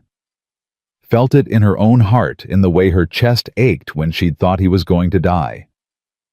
This wasn't a marriage of convenience anymore. Wasn't a business arrangement to keep the babies safe. This was real. Messy and complicated, and born from violence, but real. "Daniel," she said softly, "when this is all cleaned up, when things settle, I want us to have a real marriage, not just on paper, not just sleeping in separate rooms and being polite. I want—" She couldn't finish, embarrassed by her own boldness. "I want that too." His voice was rough with emotion. "Been wanting it since the day I married you, if I'm being honest. But I didn't want to push. Didn't want you to feel obligated." "It's not obligation." Margaret shifted to look at him, the babies warm and heavy between them. "It's choice. I'm choosing you, Daniel McAllister. I'm choosing this life with you. These babies, this ranch, this hard, beautiful territory. All of it. I'm choosing it freely." "Then I'm the luckiest man alive." Daniel cupped her face with his free hand, his thumb brushing over the cut on her cheek. "And I'm choosing you right back, Margaret McAllister. Every stubborn, fierce, incredible part of you." He kissed her, then soft and sweet, a promise of things to come. And when they pulled apart, both were smiling, despite the exhaustion and pain. "We should probably move off the floor," Margaret said. "My legs are going numb." "In a minute." Daniel tightened his arm around her. "Right now, I just want to sit here with my family and thank God we're all still breathing." So they stayed, the four of them, huddled together on the bedroom floor while darkness fell outside and stars appeared in the smoke-stained sky. A family forged in blood and fire, bound by choice and courage, and the simple, fierce determination to protect what mattered. Later, after the babies were in their drawer and Daniel had gone to help the men with cleanup, Margaret stood at the window looking out at the ruins of the barn. They'd have to rebuild. Would take months, would use money they didn't have. But they'd do it. Together. She pressed her hand against the cool glass, remembering the moment she'd thrown herself through the window to save Daniel. Remembered the clarity of that choice, better to die protecting him than live without him. When had that happened? When had this stranger become so essential to her survival? Mrs. McAllister. Rosa Martinez appeared in the doorway, her round face concerned. She'd arrived an hour ago with supplies and sympathy. "You should rest. I'll watch the babies." "Thank you, Rosa." Margaret turned from the window. "But I need to ask you something first. When you look at me and Daniel, do we look like a real married couple? Or can you tell it's an arrangement?" Rosa smiled, wise and knowing. "Mija, I've been married 40 years. I know what real looks like. And what you have, it's real. Maybe it didn't start that way, but it is now." "How can you tell?" "The way he looks at you when you're not watching. Like you're the sun, and he's been living in darkness. The way you moved between him and that outlaw's gun without thinking. Real love doesn't think, it just acts." Rosa moved closer, took Margaret's hands. "You've been given a second chance, both of you. Don't waste it being afraid." "I'm terrified," Margaret admitted. "I lost Thomas, lost Patrick. What if I lose Daniel too? What if I let myself love him and then—" "Then you'll grieve and survive, same as you did before." Rosa's voice was firm. "But Mija, what if you don't lose him? What if you get 50 years together? Are you going to waste them being scared? Or are you going to live?" Margaret thought about that after Rosa left. Thought about fear and love, and the courage it took to open your heart after it had been broken. Thomas had been safe, comfortable, predictable. Daniel was none of those things. He was dangerous and passionate, and made her feel alive in ways she'd forgotten were possible. She was falling in love with him. Maybe had already fallen. The realization was terrifying and exhilarating in equal measure. When Daniel came back inside hours later, exhausted and dirty, and favoring his injured ribs, Margaret made a decision. She took his hand and led him to their bedroom. Their bedroom, not his room, and her room, but theirs. "Stay," she said simply. "Don't go back to this bunkhouse. Stay here with me, with us." Daniel's eyes searched hers. "You sure you don't have to?" "I'm sure." Margaret stepped closer, her hand on his chest over his heart. "I'm choosing this. Choosing you. Right now tonight. No more waiting for the right time or the proper mourning period. Life's too short and too uncertain. I want you here. I want us to be real." "We are real," Daniel said softly. "Been real since the moment you took those babies from my arms and didn't ask questions. Been real since you stood beside me against Victoria Ashford. Been real since you threw yourself through a window to save my life. Then let's stop pretending otherwise." Margaret rose on her toes and kissed him, and this time there was nothing chaste or polite about it. This was claiming and being claimed, choosing and being chosen. When they finally pulled apart, both breathing hard, Daniel rested his forehead against hers. "I love you," he said, the words raw and honest. "Didn't plan on it, didn't expect it, but I do. I love you, Margaret McAllister." "I love you too." She smiled, feeling tears sting her eyes. "God help us both, but I do." They moved carefully around Daniel's injuries, around the exhaustion and pain. But they came together as husband and wife, finally and fully, with 2 babies sleeping peacefully nearby, and the Wyoming darkness wrapped around them like a blessing. And in that joining, something broken in both of them finally healed. Morning came too soon, bringing with it the harsh reality of 5 dead bodies and a burned barn. Margaret woke wrapped in Daniel's arms, the twins still sleeping in their drawer, and for one perfect moment pretended the previous day had been a nightmare. Then Rose whimpered, and the spell broke. "I'll get them," Daniel murmured against her hair. "You rest."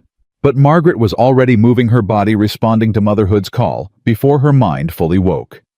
She lifted Rose, then Lily, and carried them to the kitchen, where Daniel was already heating milk.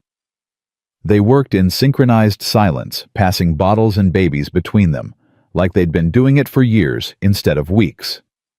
"Town's going to talk," Margaret said, finally, watching Daniel burp Lily with practiced ease. "About the shooting, about us." "Let them talk. Daniel, 5 men are dead. Wade had connections, friends. What if nothing?" His voice was firm. "Wade and his gang murdered innocent people and got what they deserved. Any friend of his comes looking for trouble, they'll find the same end. We're not running. We're not hiding. This is our home." A knock interrupted them. Henry Porter stood on the porch, his face grave. Behind him was a man Margaret didn't recognize. Tall, silver-haired, wearing a marshal's badge. "Mrs. McAllister, Mr. McAllister," Henry said formally. "This is U.S. Marshal James Crawford. He's got questions about yesterday." Margaret's stomach dropped. "Come in, Marshal." Crawford entered, his sharp eyes taking in everything: the babies, the bullet holes in the walls, the exhaustion on their faces. He removed his hat and sat when Margaret gestured to a chair. "I've heard Sheriff Porter's account," Crawford said without preamble. "I've examined the bodies. I've talked to your ranch hands. Now I want to hear from you. Everything that happened from the moment Wade arrived." Daniel told it straight. No embellishment, no justification. Just facts. Wade's ultimatum. The attack. The decision to fight rather than surrender. The deaths. Crawford listened without interrupting. When Daniel finished, the marshal turned to Margaret. "You threw yourself through a window to save your husband. That true?" "Yes, sir." "You ever kill a man before yesterday?" "No, sir." "But you did yesterday. Shot him clean off his horse, the body shows. You feel bad about that?" Margaret met his eyes without flinching.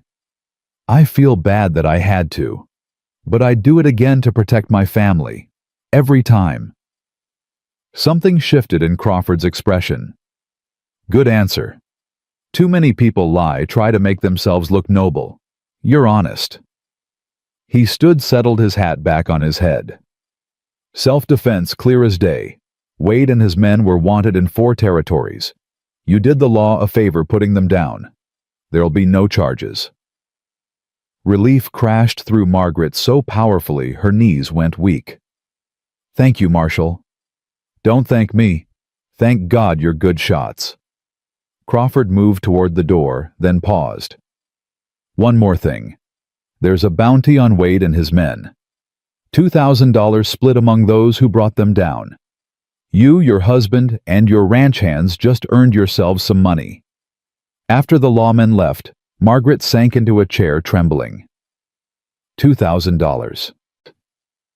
Enough to rebuild the barn, Daniel said slowly. And then some. Get proper cribs for the babies. Maybe hire another hand. Blood money. Margaret looked at Rose and Lily playing contentedly on a blanket. Built on death. Built on justice. Daniel knelt beside her chair. Those men murdered Samuel and Hannah. Left these babies to die. That money's not blood money, it's restitution. Take it. Use it to build something good. Margaret wanted to argue, but exhaustion won out. All right, we'll use it for the ranch, for the baby's future. And for us. Daniel took her hand. For building the life we want. No more just surviving. Actually living. The next weeks blurred together in a haze of rebuilding and routine. The barn went up faster than expected, with hired help and neighboring ranchers who came to lend hands. The story had spread the widow and the cowboy who'd taken down Malcolm Wade's gang. And suddenly the McAllister ranch had respect it hadn't earned before. Rose and Lily grew bigger, stronger. At 6 months old, they were sitting up babbling sounds that weren't quite words, but held meaning. Rose was bold, reaching for everything, while Lily watched carefully before acting. 2 personalities emerging from identical faces. Margaret watched Daniel with them and fell deeper in love each day. He sang to them in the mornings, walked the floor with them at night. Built them a proper cradle. 2 cribs, actually side by side.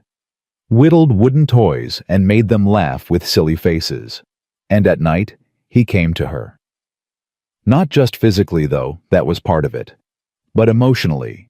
Opening up about the war, about his family scattered across the territories, about the guilt that had driven him from place to place, seeking redemption. I don't feel guilty anymore, he told her one night, both of them exhausted from a long day. Not about surviving when others didn't. I think maybe I survived for this. For you. For them. For this family. You believe in fate now. Margaret teased gently. I believe in purpose, and my purpose is right here. 2 months after the shooting, Victoria Ashford's first letter arrived. Margaret opened it with trembling hands, half afraid the society woman had changed her mind, was demanding custody after all. But the letter was warm, full of questions about the twins' development, requests for photographs, stories about Hannah as a child. At the bottom, Victoria had written, "Thank you for loving them. Hannah would be so grateful." Margaret cried reading it, then wrote back immediately, filling pages with details about Rose's first tooth. Lily's attempts to crawl the way they held hands even in sleep. She's not trying to take them, Margaret told Daniel that evening, relief evident in her voice. She just wants to know them, to be their aunt. Then she will be. Daniel was fixing a broken fence slat, his hands steady. Family doesn't have to live together, just has to care. In November, the first snow came early, blanketing the prairie in white. Margaret stood at the window watching it fall, Rose on her hip, and marveled at how different her life was from a year ago. Then she'd been a widow alone, slowly dying inside. Now she was a wife again, a mother again, surrounded by love and purpose and hope. Mama, Rose said suddenly, her baby voice testing the word. Margaret's breath caught. What did you say? Mama? Rose patted Margaret's face with pudgy hands. Mama. Daniel. Margaret called, her voice shaking. Daniel, she said it. She called me Mama. He came running from the barn, burst through the door, covered in snow. Say it again, Rosie. Say Mama. Rose looked at him and grinned. Dada. Daniel froze, his eyes filled with tears. Did she just... Dada? Rose repeated proudly. Then Lily, not to be left out, added her voice. Mama, Dada. They stood in the kitchen, the four of them crying and laughing at the same time, because those words meant everything. Meant the twins knew who their parents were. Meant this family was real, recognized even by babies too young to understand the complicated path that had brought them together. They're ours, Margaret whispered, holding both girls now, while Daniel wrapped his arms around all three of them. Really and truly ours. Always were, Daniel said, from the moment I found them. They were always meant to be ours. Christmas came, the first the twins would experience. Margaret went overboard decorating the house with pine boughs and candles, baking more sweets than 4 people could possibly eat. Daniel carved wooden horses for the girls and a new rocking chair for Margaret. On Christmas Eve, they gathered in the parlor, Daniel, Margaret, the twins, old Jake, Miguel, Charlie, and Rosa Martinez, with her extended family. The house was full of laughter and music and the smell of roasted goose. Want to say something? Jake announced suddenly, standing with effort. Been working ranches for 40 years, seen a lot of folks come and go, but I ain't never seen anything like what you two built here. You took tragedy and made it beautiful. Took death and made it life. That's something special. Hear, hear, Miguel agreed, raising his glass. To the McAllisters, and to Rose and Lily, luckiest babies in Wyoming. Margaret looked around the crowded parlor at all these people who'd become family and felt her throat tighten. I want to say something too. A year ago I was alone. Thought I'd always be alone. Then Daniel showed up with 2 babies and changed everything. Gave me back my life. Gave me a reason to keep fighting. So thank you, all of you, for being part of this family. To family, Daniel said, raising his own glass. Blood and chosen. All of it matters. They toasted, and the twins squealed at the noise, and someone started singing, and suddenly the whole room was full of voices raised in joy. Margaret leaned against Daniel's shoulder and let herself be completely, perfectly happy. But happiness in the Wyoming territory was always fragile. The letter arrived in January, delivered by a rider who'd come from Cheyenne in a hurry. Margaret opened it with cold fingers, read the first line, and felt her world tilt. Daniel, you need to see this. He read over her shoulder, his body going rigid. The letter was from a lawyer in Kansas, Samuel Porter's lawyer. It detailed Samuel's will drawn up 6 months before his death, and it contained a provision neither of them had expected.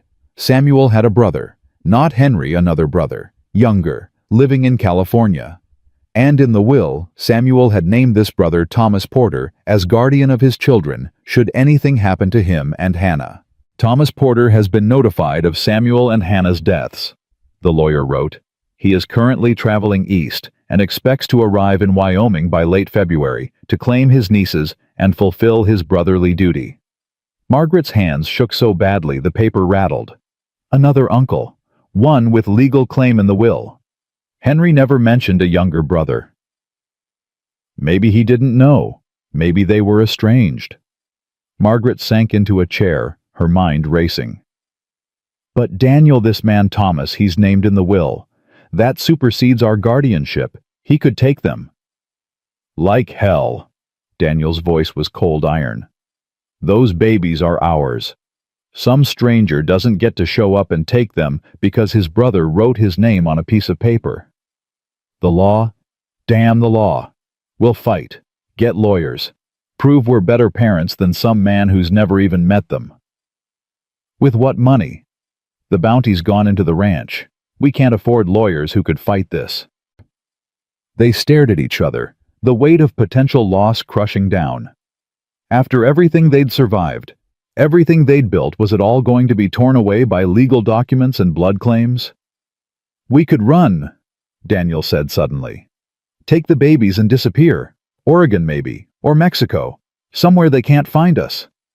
And spend our lives looking over our shoulders, teaching Rose and Lily to hide who they are."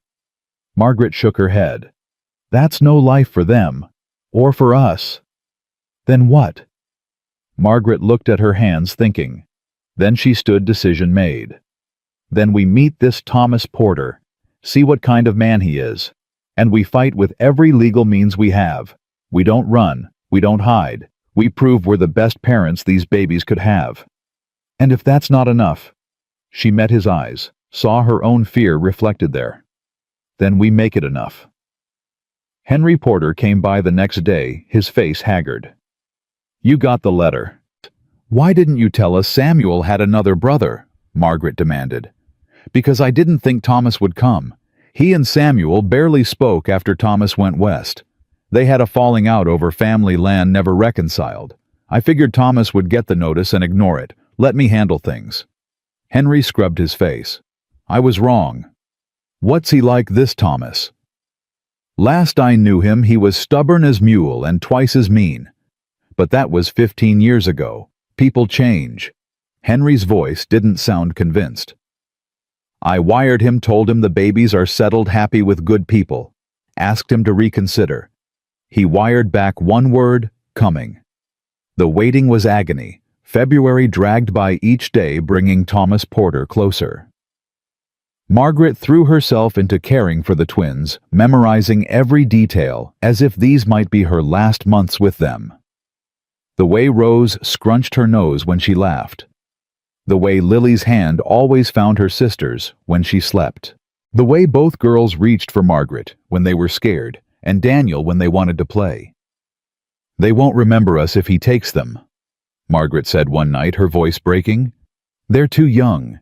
In a year we'll just be strangers they don't recognize." "He's not taking them." Daniel's arms tightened around her. "I won't allow it." "You can't stop the law. Watch me." But they both knew the truth. Without money for lawyers, without legal claims stronger than a will, they were helpless. All they could do was wait and hope Thomas Porter's heart was softer than his legal rights. The telegram came on February 28th. Arriving March 1st, noon train. Thomas Porter. Margaret barely slept that night. She held the twins longer than necessary, sang to them in Irish, whispered promises she couldn't guarantee. Daniel sat with her, both of them watching the babies sleep like they were memorizing something precious before it vanished. "Whatever happens tomorrow," Daniel said quietly, "I want you to know this has been the best 4 months of my life. You and those babies gave me everything I thought I'd lost in the war. Purpose, family, love. Even if we lose them, I'll never regret it." "Don't talk like that." Margaret's voice was fierce. "We're not losing them. We're not." But when March 1st dawned cold and clear, Margaret dressed the twins in their best clothes with shaking hands. Rose's blue dress, Lily's pink one. Tiny shoes Rosa had knitted. Ribbons in their dark hair, making them beautiful for the man who might take them away. The whole household went to the train station. Daniel, Margaret, the twins. Henry, Jake, Miguel. Charlie, and Rosa. A show of force, maybe. Or just people who couldn't bear to miss the moment that would decide everything. The noon train arrived on time, belching steam and cinders. Passengers disembarked slowly. Margaret held both twins, one in each arm, her heart hammering so hard she thought she might be sick. Then she saw him. A man stepping down from the first-class car, tall and lean, with Samuel's dark hair and sharp features. He wore an expensive suit, carried a leather bag, and moved with the confidence of someone used to getting his way. Thomas Porter had arrived to claim his nieces, and Margaret knew, looking at his cold eyes and set jaw, that he wasn't going to be easily convinced to leave them behind. Thomas Porter's eyes swept over the group waiting on the platform and landed on the twins in Margaret's arms. His face remained impassive, but something flickered in his expression. Recognition maybe, or grief. "Henry," he said, his voice clipped and Eastern despite years in California. "You look old." "You look rich," Henry replied without warmth. "Didn't expect you'd actually come." "Samuel was my brother. These are his children. Of course I came." Thomas's gaze shifted to Margaret and Daniel.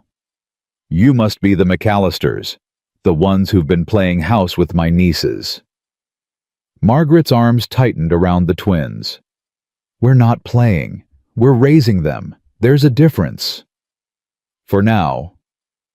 Thomas moved closer, studying Rose and Lily with an appraising look that made Margaret's skin crawl. "They look healthy enough. That's something at least." "They're more than healthy," Daniel said, his voice hard. "They're loved. They're happy. They know us as their parents." "Touching." Thomas's tone suggested it was anything but. "But legally irrelevant. Samuel's will names me as guardian. I've already consulted with lawyers in Cheyenne. Your claim doesn't supersede mine." "Then why are you here?" Margaret demanded. "Why not just send the law to collect them?" For the first time, Thomas's composure cracked slightly. "Because I wanted to see them, see where my brother died, see who's been caring for his daughters." He paused. "And because my wife insisted I meet you before making any final decisions."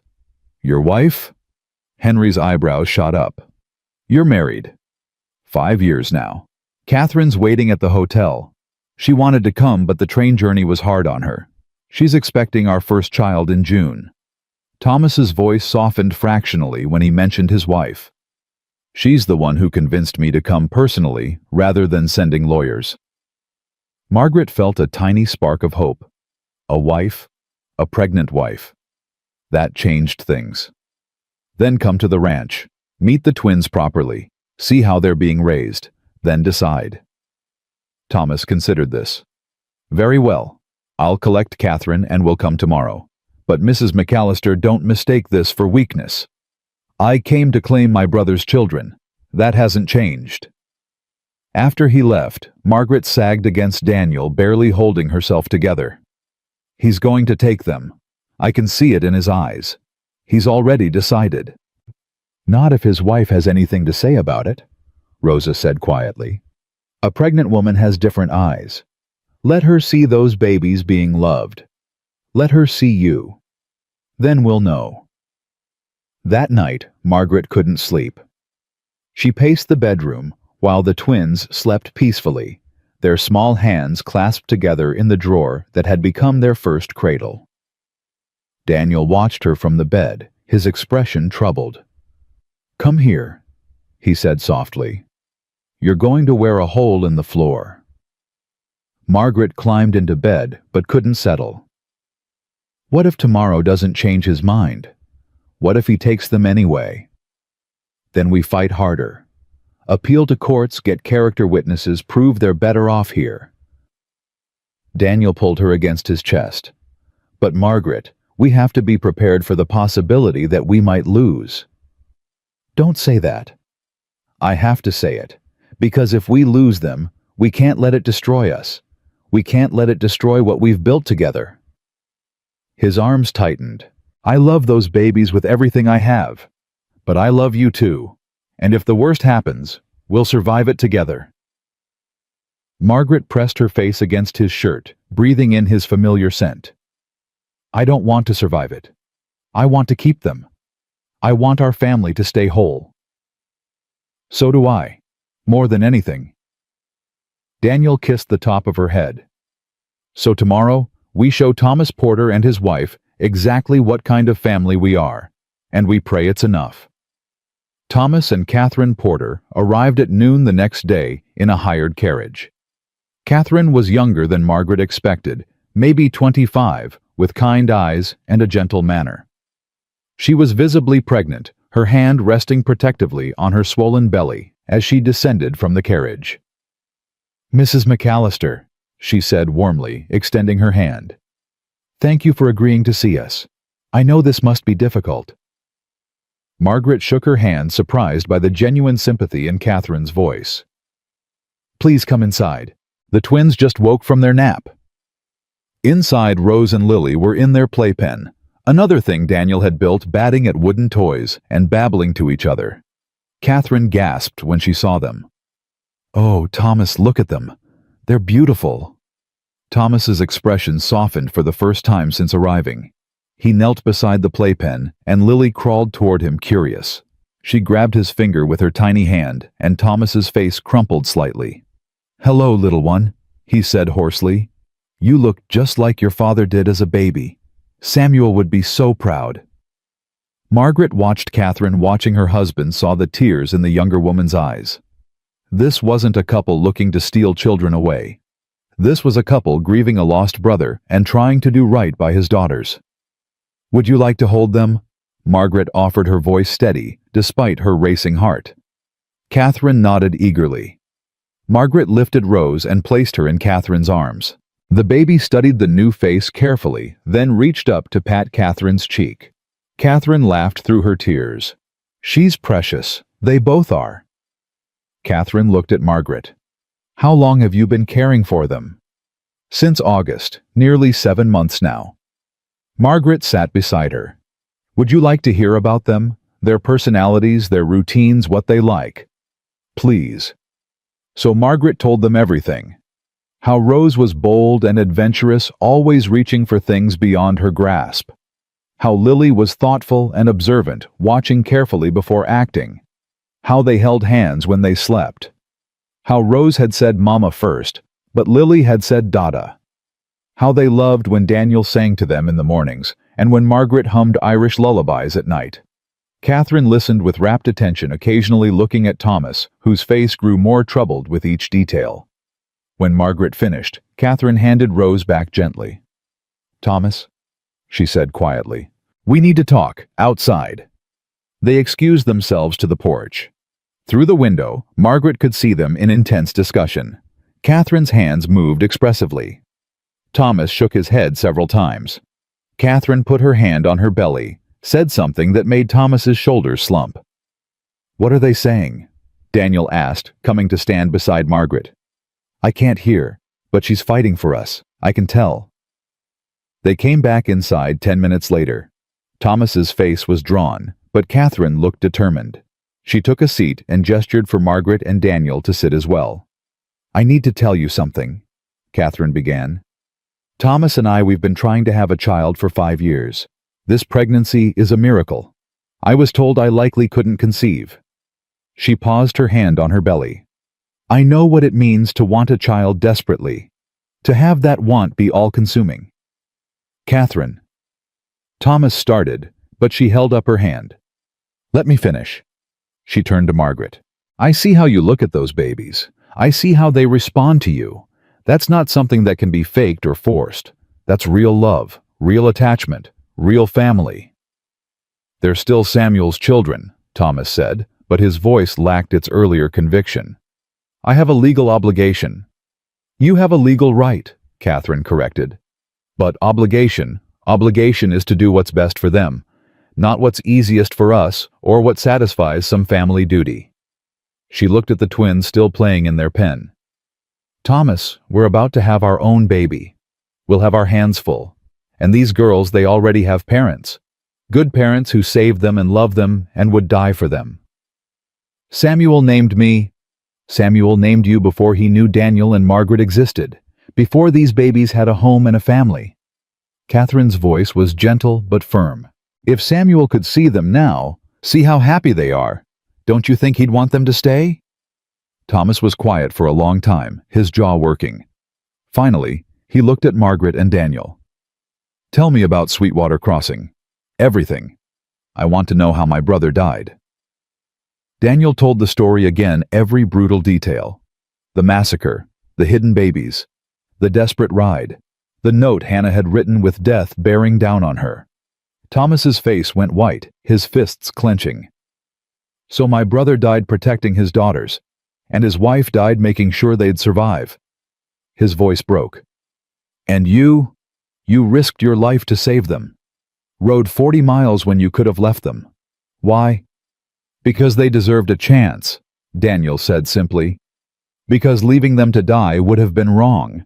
Because sometimes you don't choose what's right chooses you. Thomas stood abruptly, walked to the window. His shoulders shook, and Margaret realized he was crying. Catherine went to him, put her arms around him from behind, murmured something too quiet to hear. When Thomas turned back, his eyes were red but clear. "I came here to take them, to fulfill what I thought was my duty to Samuel. But Samuel's duty was to his daughters, not to me. And his daughters—" He looked at Rose and Lily. "They already have what they need. They have parents who love them, a home, a family. Taking them from that wouldn't honor Samuel's memory. It would betray it." Margaret couldn't breathe. "Are you saying—" "I'm saying they stay with you." Thomas's voice was firm now, decided. "I'll sign whatever legal documents are necessary to transfer guardianship permanently. They're your daughters, Mrs. McAllister, legally and in every way that matters." Margaret's legs gave out. Daniel caught her, holding her up as sobs racked her body. Catherine was crying too, and even Thomas's eyes were wet. Only the twins were unbothered, babbling happily to each other, unaware that their entire future had just been decided. "Thank you," Margaret managed through her tears. "Thank you." "Don't thank me. You're the ones who saved them, who loved them when nobody else could." Thomas crossed the room, extended his hand to Daniel. "Samuel would thank you. I'm thanking you for giving his daughters the life he wanted for them." Daniel shook his hand, his grip firm. "We'll tell them about their parents, about Samuel and Hannah, and how much they were loved. They'll know where they came from. And they'll know they have an uncle who cares about them," Thomas added. "Catherine and we'd like to visit, to be part of their lives, if that's acceptable." "More than acceptable," Margaret said, wiping her eyes. "They should know all their family. You, Henry, Victoria. Everyone who loved Samuel and Hannah." Catherine stood, moved, to the playpen. She lifted Lily carefully, held her close. "I'm your Aunt Catherine," she whispered to the baby. "And I'm so glad you have such wonderful parents. Your mama and papa in heaven would be so proud." They stayed for dinner, and the atmosphere transformed from tense to warm. Thomas told stories about Samuel as a child, about the brothers they'd been before pride and distance drove them apart. Catherine talked about preparing for their own baby, and Margaret offered advice about feeding schedules and sleepless nights. As the sun set, Thomas and Catherine prepared to leave. At the door, Thomas paused. "I need to ask you something. Why did you do it? Not just save them, but take them in. Marry a stranger. Fight outlaws. Risk everything for babies that weren't yours." Margaret looked at Daniel, then at Rose and Lily, sleeping in their cribs, finally at Thomas. "Because they needed saving. Because walking away would have been choosing death over life. And because sometimes you don't find your family finds you. Broken and desperate and in need of exactly what you can give." Thomas nodded slowly. "Samuel always said there was more good in the world than evil. That even in the darkest times people would step up and do what's right. I stopped believing that after he died.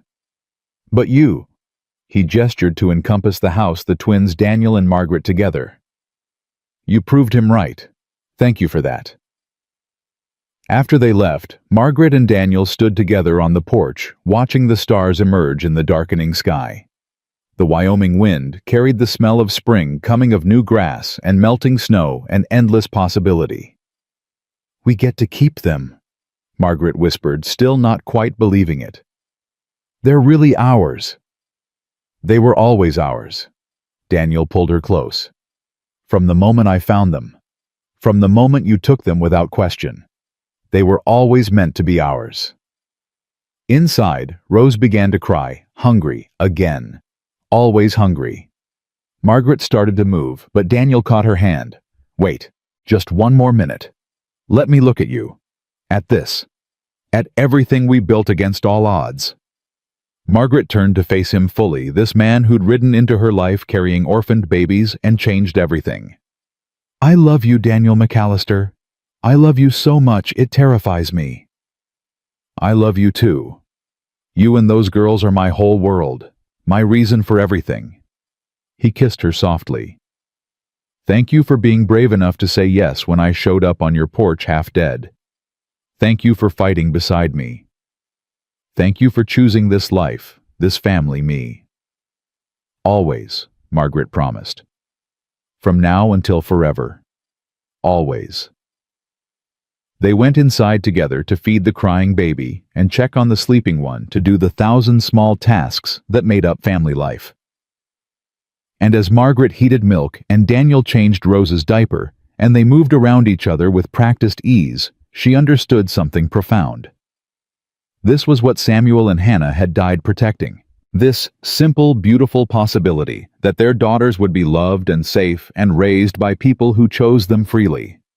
That they would grow up knowing home and family and the fierce protection of parents who would fight the world to keep them. The months that followed were the happiest of Margaret's life. Spring came early, bringing wildflowers and warm winds. The ranch prospered with the bounty money wisely invested.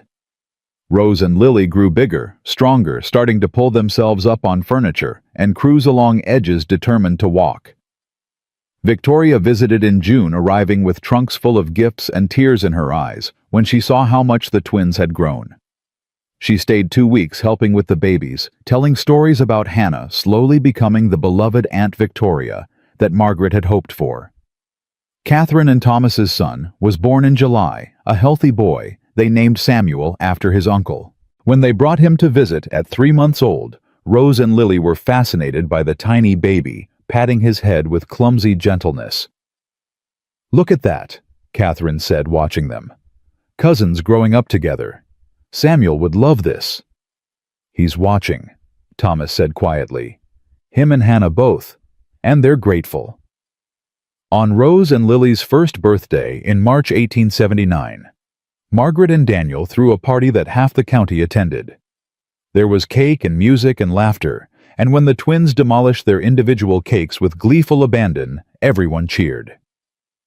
That night, after the guests had left, and the twins were asleep in their big girl beds, no longer in dresser drawers but proper beds Daniel had built, Margaret and Daniel sat on their porch in the gathering darkness. "A year ago I was alone," Margaret said softly. "Thought I'd always be alone, that I'd lost everything that mattered and would just go through the motions until I died." "A year ago I was drifting," Daniel replied. "No purpose, no home, just existing day to day. Then I heard gunshots at Sweetwater Crossing and everything changed." "Do you ever think about what would have happened if you'd ridden past, if you'd decided it wasn't your problem?" "Every day." Daniel's hand found hers in the darkness. "And every day I thank God I didn't. Because finding those babies led me to you. Led me to this family, this home, this life. I was dead inside after the war, Margaret.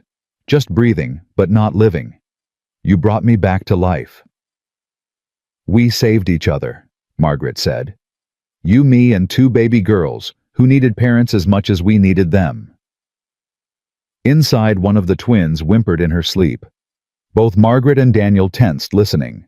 But the sound faded, and Rose or Lily, they couldn't tell which settled back into peaceful sleep. "They'll never remember Sweetwater Crossing," Daniel said.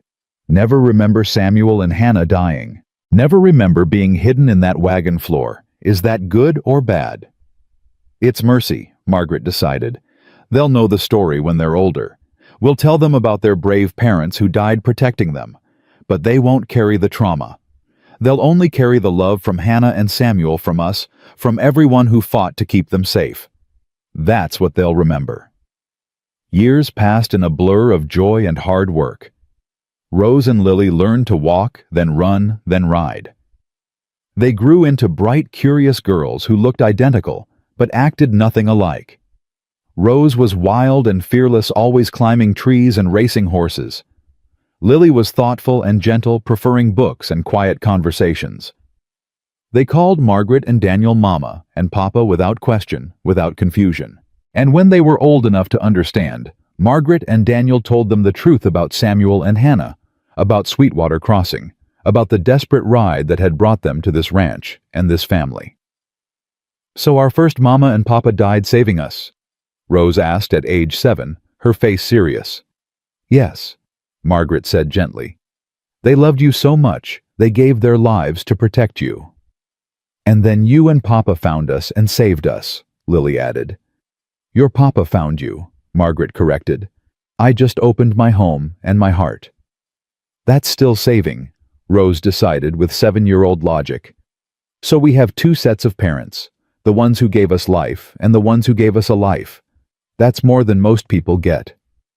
Margaret's eyes filled with tears. That's exactly right, sweetheart. On their 10th birthday, the twins asked to visit Sweetwater Crossing. Henry went with them along with Margaret and Daniel. The ford was just water and rocks, now no sign of the tragedy that had happened there 12 years before. But Margaret saw it in her mind, the burning wagon, the scattered bodies, 2 babies hidden in the darkness. She saw Daniel riding away with them, clutched to his chest, saw herself running across the yard to meet him, saw the path that had led from death to life, from tragedy to love. This is where our story began, Rose said quietly, standing at the water's edge. Where everything changed. For all of us, Daniel agreed. I came here a drifter with no purpose, rode away a father with everything that mattered. Lily knelt by the water, touched it gently. Thank you, she whispered. Mama Hannah and Papa Samuel. Thank you for loving us enough to hide us. We won't forget you. Rose knelt beside her sister, and they held hands in the rushing water while the adults stood silent witness. 2 girls honoring the parents who'd died for them while standing beside the parents who'd lived for them. Past and present, braided together, inseparable, wholly. That evening, back at the ranch, Margaret stood at the window watching her daughters chase each other across the prairie grass, while Daniel leaned against the corral fence, laughing at their antics. The sun was setting in shades of gold and crimson, painting everything beautiful. Mrs. McAllister. Old Jake appeared at her elbow. He was ancient now, barely able to work, but refusing to leave the ranch that had become his home. Been thinking about something. What's that, Jake? Been here since the beginning. Since that day Daniel rode in half dead with those babies. Watched you build this family from nothing but determination and love. He paused. You ever regret it? Taking them in the hard road, it became. Margaret thought about everything. The fear, the fights, the near losses, the outlaws and the society lady and the uncle who could have taken them away. The sleepless nights and the constant worry and the 1,000 small sacrifices. Not for 1 second, she said firmly. Every hard moment was worth it. Every fight, every fear, every sacrifice. Because they gave me back my life, Jake. They gave us all a reason to be more than we were. Jake nodded, satisfied. That's what I thought. Just wanted to hear you say it. That night, after the twins were in bed and the house was quiet, Daniel found Margaret in their bedroom, looking at the dresser drawer they'd kept all these years. The drawer that had been Rose and Lily's first cradle, now kept in the corner as a reminder. You thinking about that first night? Daniel asked, wrapping his arms around her from behind. Thinking about all of it. How impossible it seemed. How scared I was. How certain I was that we'd lose them at every turn. But we didn't. No. Margaret turned in his arms. We didn't. Because we fought for them. Because we chose them and each other and this family every single day. That's what love is, isn't it? Not the easy moments, but the choice to keep choosing. Wise woman, Daniel murmured, kissing her forehead. Beautiful, brave, wise woman who took a chance on a desperate cowboy and 2 orphaned babies. Best decision I ever made, Margaret said. Second only to saying yes when you proposed this crazy arrangement. Not so crazy now. No, not crazy at all. Just perfect. They stood together in the darkness, holding each other, while their daughters slept peacefully down the hall and the Wyoming wind sang through the eaves. Outside, the prairie stretched endlessly in all directions, harsh and beautiful and full of promise. This was what mattered. Not the blood that bound people, or the laws that defined families. Not the tragedies that tried to break them, or the obstacles that stood in their way. What mattered was this: choosing each other day after day, moment after moment. Fighting for what you loved. Building something beautiful from broken pieces. Creating family not through biology, but through fierce, deliberate, unshakable love. Daniel had ridden through death to bring 2 babies to safety. Margaret had opened her home and her heart without hesitation. Together, they'd fought outlaws and society and the law itself to keep their family intact. And in the end, love had won. Not because it was easy, but because they'd refused to let it be anything else. That's what Rose and Lily would carry with them, always: not the trauma of their birth parents' deaths, but the certainty that they were wanted, chosen, fought for. That their family was built on something stronger than blood or obligation. Built on the radical act of saying yes to love, when it would have been easier to say no. And years later, when Rose and Lily had families of their own, when they told their children about the cowboy who'd saved them and the widow who'd raised them, they would say this: "We were born to parents who died protecting us. We were saved by a hero who rode through hell to bring us home. We were raised by a mother who chose love over loneliness, and a father who chose purpose over drifting. We are the daughters of courage and sacrifice, and fierce, unbreakable love. And that is worth more than gold, more than comfort, more than anything this world can offer. That is the legacy we carry. That is who we are." And in those words, in that story, Samuel and Hannah Porter would live forever. Daniel's desperate ride would be remembered. Margaret's courage would be honored. And 2 babies hidden in a wagon floor would become 2 strong women who understood that family is always, always a choice, and that choosing love, no matter the cost, is the most powerful thing any person can do. The story that began at Sweetwater Crossing with death and blood and tragedy ended at a Wyoming ranch with life and love and joy. Not because the pain was forgotten, but because it had been transformed into something beautiful. Something worthy of the sacrifice that made it possible. That was the true miracle. Not survival, but transformation. Not just living, but building a life so full of love that even death couldn't diminish it. And every night when Margaret and Daniel tucked their daughters into bed and kissed their foreheads and whispered, "I love you," they were keeping a promise made by parents who'd died too soon and honored by parents who'd chosen to stay. The promise was simple. You are loved. You are chosen. You are home. And that promise, spoken across years and through tears, and despite every obstacle the world could throw at them, was the only thing that ever really mattered. The McAllister family lived loved and proved that the strongest bonds are forged not in blood, but in the choice to fight for each other against every impossible odd, and that is the only legacy worth leaving behind.